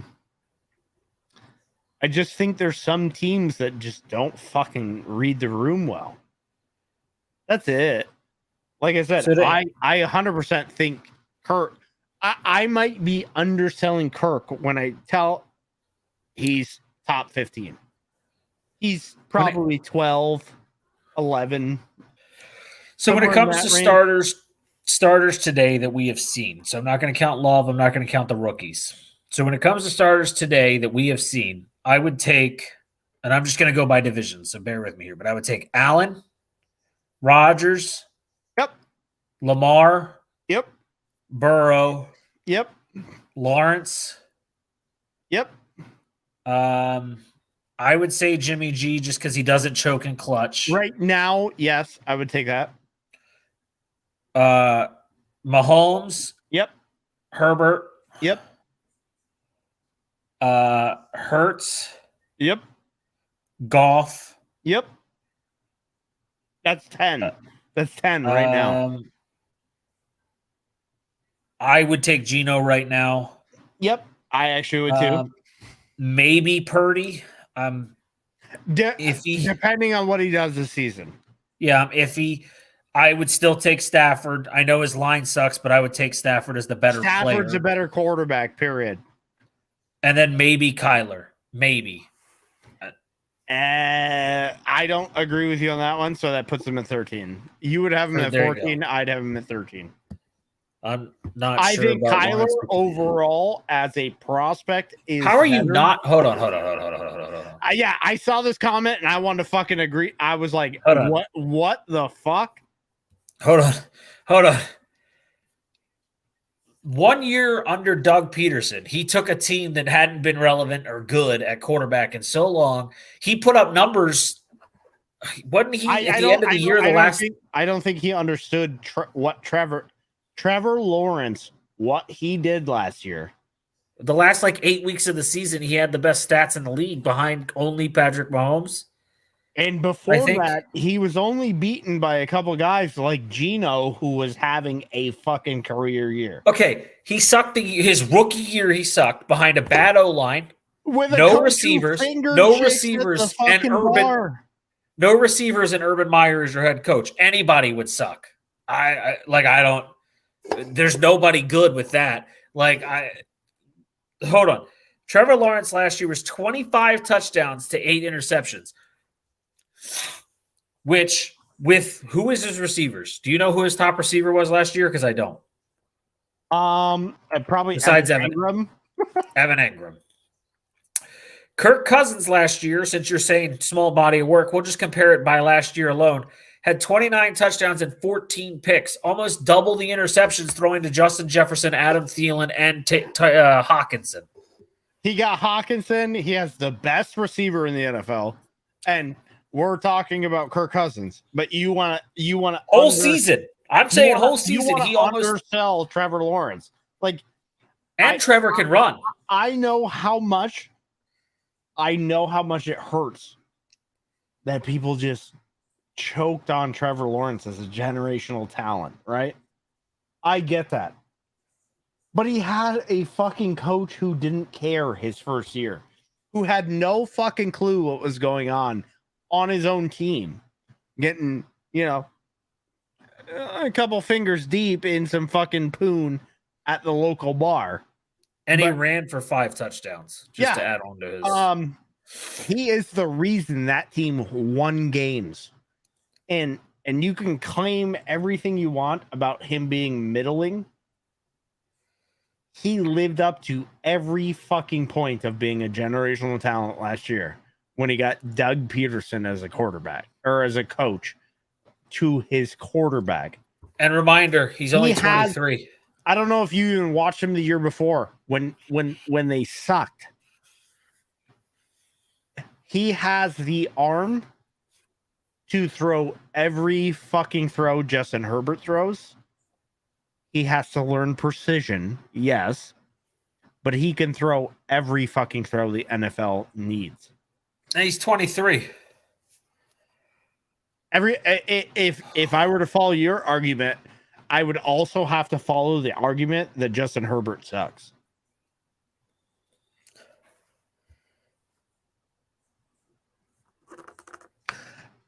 He's 2 years in. Yeah, he's only played 2 years, and he had Urban Meyer as his coach. I don't understand the argument. I have to discount that first year because of his coach. Yeah, when you have Urban Meyer as your coach, there's no argument. Like I'm not trying to be a negative person. There's just no argument. Urban Meyer could not coach in the NFL level. We've seen it already once. Now we saw it again. Matt, we make the same argument every year, right? If the Chargers suck again, who's getting fired? It ain't fucking Herbert. It ain't fucking Herbert. I'm just mind blown that anyone could doubt. Herbert took the Jags to the playoffs. No. Herbert didn't take the Jags. I'm not Herbert. Lawrence. That's what I'm saying. So if the Chargers suck again outside of an injury-riddled season, which, by the way, the Chargers seem to have every fucking season, Herbert's not going to get blamed. Neither is Trevor Lawrence. Trevor Lawrence has shown time and time again that when you need a fucking 30-yard pass on a dime, he can fucking throw it to the corner of the end zone. Hold on. If football is all about stats, if that's all you look at, you don't look at what you see on the field, then you're losing the game of football. Intangibles. You're losing the game of football. It's not because they have the money invested in Herbert. Herbert has shown every single he played with broken ribs last year to play the game of football to help the team win games. I don't know if you saw the throw he made with broken ribs, 35 yards down the middle while getting smoke sacked to a fucking unopened wide receiver on a dime. And you're telling me that a guy who's 6'5" with curly hair from Oregon can't fucking make that throw? Herbert's telling you, fuck you.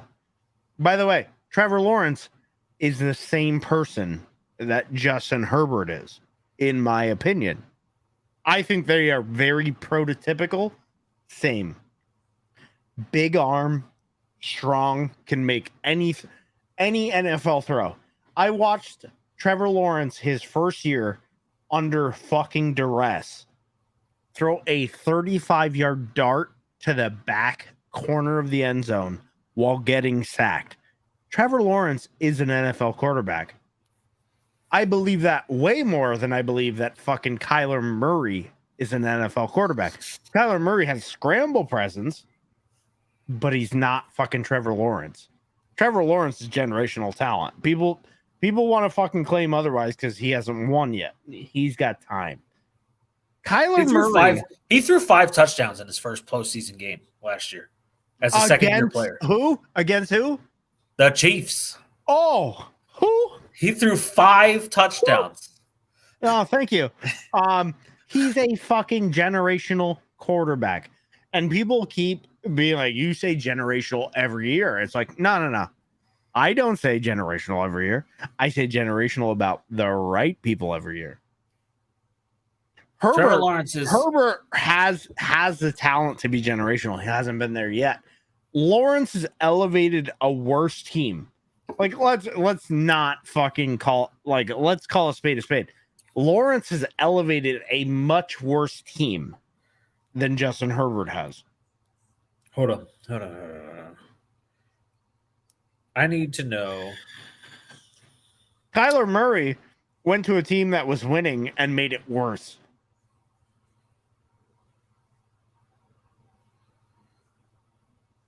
I need to know who their number 1 was last year.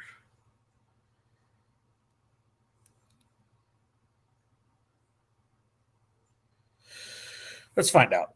Because so you're comparing Kirk and Trevor is what my dad's trying to do. Remember that Kirk Cousins was throwing to the greatest receiver in the NFL and probably the third best tight end in the NFL on the same roster. When you're doing this as a veteran with experience. Kirk, how long has Kirk been in the league? 13 years? He started being he started as a starter in 2015 for the first time. I think he was drafted in 12. He was drafted in the luck class. No, Kirk is a good quarterback. We said 13th. 15.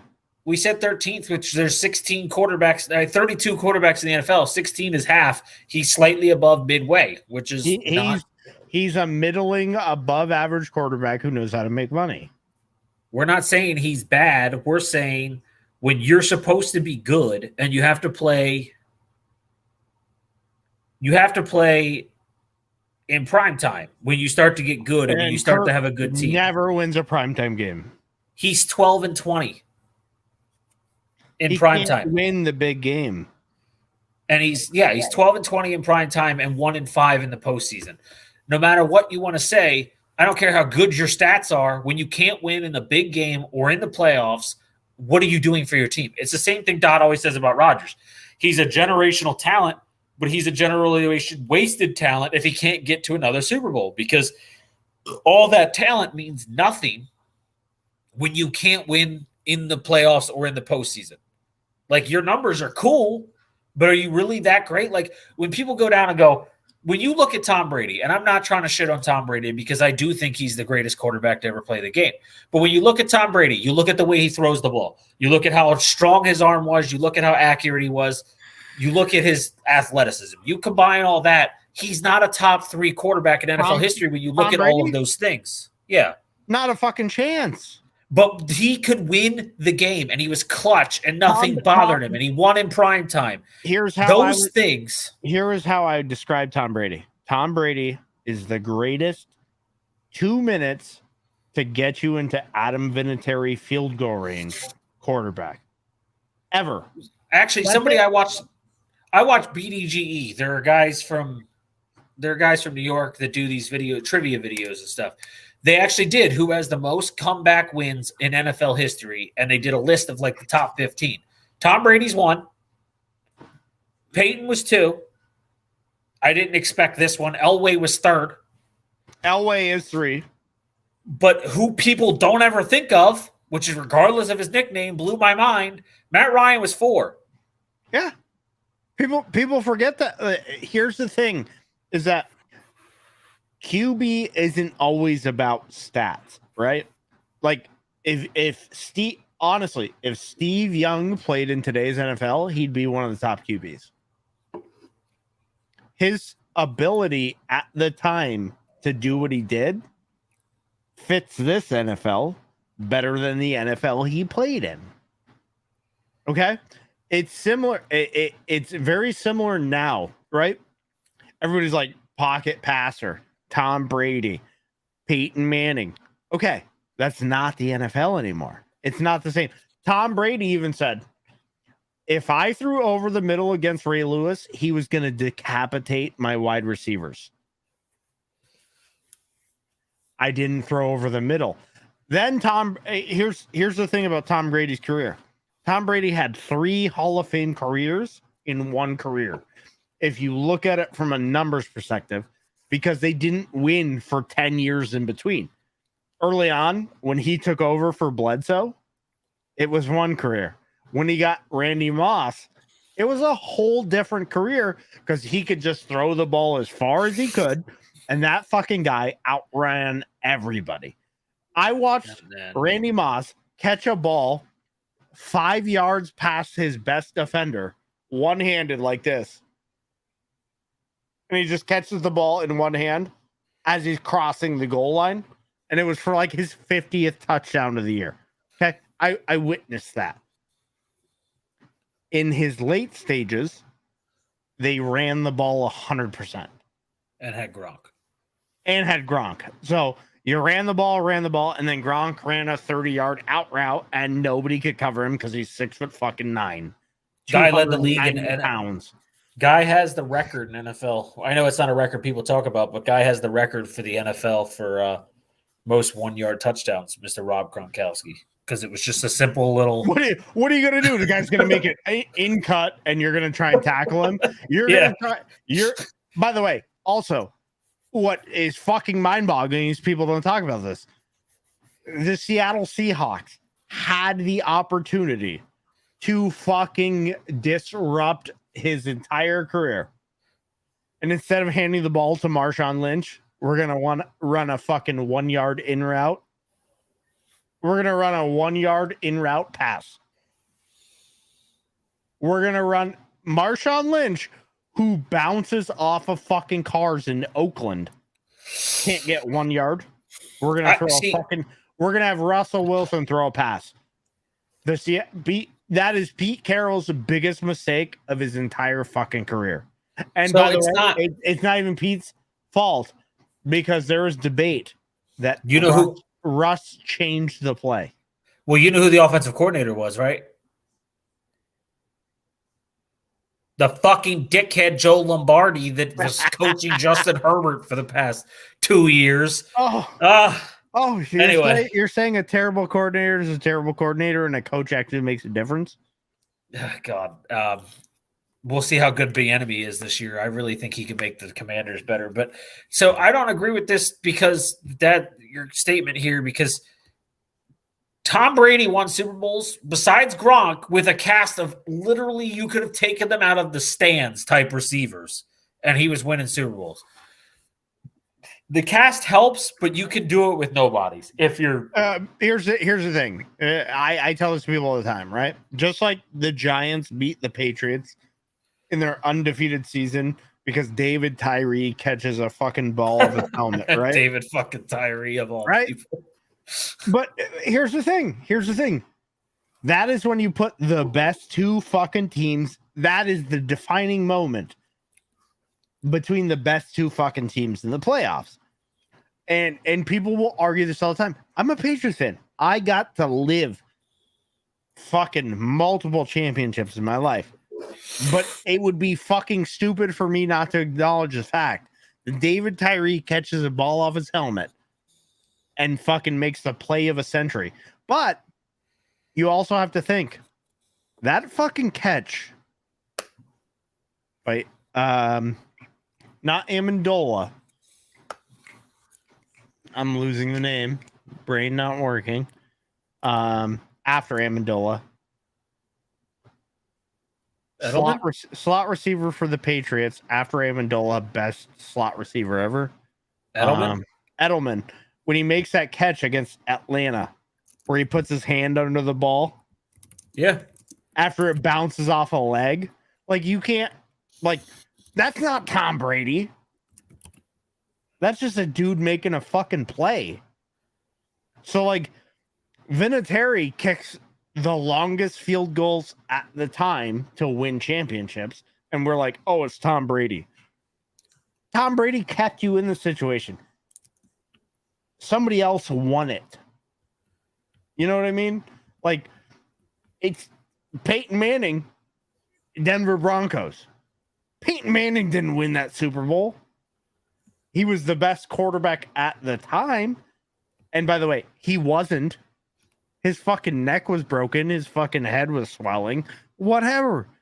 But he got them there. Von Miller won that Super Bowl. Like, come on now. DeMarcus Ware and Von Miller was the craziest combination I've ever seen in my life. And that was what, against Cam? When Cam was in his prime? Yeah. We'll see. That's like Justin Tucker and OCU in your... Cam fumbles the ball on the fucking goal line and won't dive for it. Yeah. So, Dad, to your argument about, he's not Peyton and he's not... Look, I get it. He's not Peyton and Brady. You're not trying to say that. But about cast, the point I always going to lean back to here is... And I'm not saying all time, but I think he is 35, and I think we're seeing the decline of Cousins because simply what he was last year without Jefferson. We didn't get to see it because Jefferson didn't miss a game. So I go back to one when he played Green Bay. You go back to that one specific game where he was 1 touchdown, 3 picks for 205 yards and a 58% completion percentage, which is way lower than his career average because his career average is 67. It's also not trash. It's not trash. It's not great. It's not trash. But they lost 41-17. So how much of that was junk time? We'll never know. I don't know off the top of my head. Even then with the score, it's not trash. If you look at that game as a whole microcosm, it wasn't so much Kirk as it was Jefferson lost his cool early because he was getting fucking pressured and he was getting shit on by Jair Alexander. When your lifeline does that, that's Kirk's lifeline. You can have Hawkinson, you can get 8-10 yards here and there. But what else?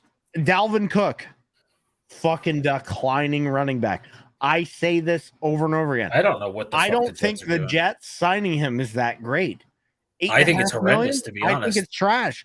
If you got him for what the fucking, I hate the Pats signing Zeke, but at least they didn't fucking spend money. I don't mind the Pats signing Zeke because as of right now, everything I'm hearing is he's still listed as 2 in their lineup. The Jets came out and said fucking Dalvin Cook is their number 1 running back. Yeah, that's what I think is stupid. I think Aaron Rodgers saw mind boggles me. I think Aaron Rodgers saw him beat him last year in that first game and was like, "Oh, he's going to be our starter because I want him." And they were like, "Oh, Aaron Rodgers wants him. Okay, we're going to get him." The Jets and now they're like, the Jets signed Aaron Rodgers. He gives them $35 million, and they said, "Fuck it, we'll sign whoever you want." That's what happened. Like, if you want to argue that, by all means, I'll argue that all the time. But right now, what it looks like is the Jets signed Aaron Rodgers. He gave them $35 million back from his contract. By the way, he didn't really give him $35 million. He said, "I'll take the $35 million over the next 8 years." He spread his $100 million contract over 2 years, over 8 years, so they have more money to play with in the cap. And he said, "How about you sign everybody I want?" Which we saw in Green Bay last year, and it's still trash. I don't get the Lazard and Cobb one. I really don't. Those are the 2 I really don't get. Lazard, maybe. It's 100% comfort. It's 100% comfort. Yeah, as a 3, I kind of get Lazard, which is what they say he's going to be. But Cobb at all, I don't get Cobb at all. It's like signing Robert Woods, right? Like, you're not getting anything out of it. You're just signing it to do it. Yeah, I don't even know if the Texans are going to get anything out of him. Right. So it's also similar to fucking what Tennessee did with fucking their boy there. They're like, "Hey, we don't have a quarterback who can throw you the ball, but we're going to sign a wide receiver who costs us $18 million. I think Hopkins, I don't know. I think him and Terrell are a better overall option. But if I had a choice, if I was Hopkins, I would have been like, Hopkins' deal means he took the money. Yeah. Because he didn't go to the Patriots. His best option was the Patriots.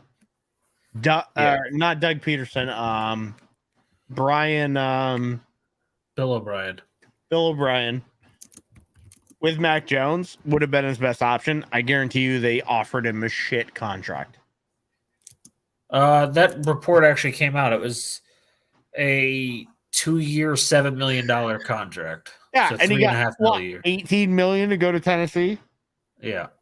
Yeah. I mean, that's a fucking business decision, but you ain't winning in Tennessee, bro. You're just not. You're also not getting thrown the ball, and if you do, it's fucking 5 yards over your head out of bounds. Yeah, so your guys' official depth chart for week 3 came out already for the week 3 of the preseason. And Zeke is second behind Ramondre, which is exactly, I think that's fine. That's what it is. Ramondre is your first, second down back. Zeke gets you 3 yards.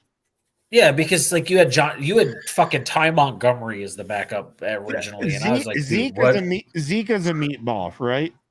Yeah. He is very much Najee Harris, but he's not a first pick. He could also just come out and try and prove something as the backup and legit have a great. Remember when they signed LeGarrette Blount? and he was a beast for them. Right.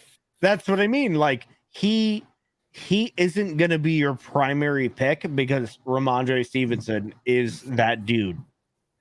But when you need a meatball to crash into the line and fucking get forward, first off, I also don't know, but I think Zeke might need a sports bra sponsorship. His shirts, they're looking like they're a little short for that. Did you hear Kyler Murray was walking around in a sports bra? Yeah, I did actually. That was fucking funny to me. Him and Zeke on the same fucking game plan, just eating cereal day in, day out.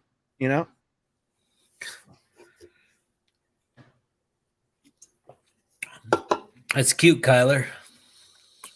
Listen, when you got legs this long, everything looks like a sports bra, right? That team. I know we're picking the NFC West next week, but that team. Arizona will be the worst. I think Arizona is going to do what they did a few years back and just be like, we're done with you. Move on. Bye, Kiwi. Love you. Yes, Kiwi. Appreciate it. We're getting out of here, too. Don't worry. It's already midnight.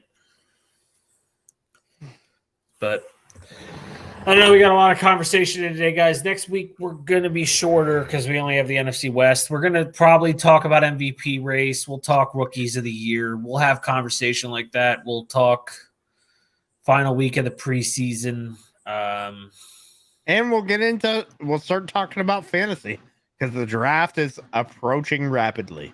Yeah, we already did our ranking by position, but we might just start talking guys we love, guys we think you should avoid that other people are telling you not to. So we'll be out there. We'll give you guys some good content next week with everything football related. I don't think much else is going to happen. College football does return this weekend. I believe Notre Dame plays Navy in Ireland this weekend. Oh, 16 injuries per game? Let's hear it. We're going to spend more time on baseball as the postseason gets closer, but for now, it's still just kind of like, oh, another team won a game. It's not really like anything big going on yet. And we talked about a good bit of baseball early today, but yeah, baseball is not quite at the point where they're super relevant, but it's good to check in, right? Yeah. Yeah, so this Saturday, for those who are excited about college football, Notre Dame Navy, 2:30 Eastern time in Ireland. And then at 8 p.m., the only other opening weekend game for the big colleges is San Jose State going to visit USC, which should be a blowout. But it's the first opportunity to see Caleb Williams on the year.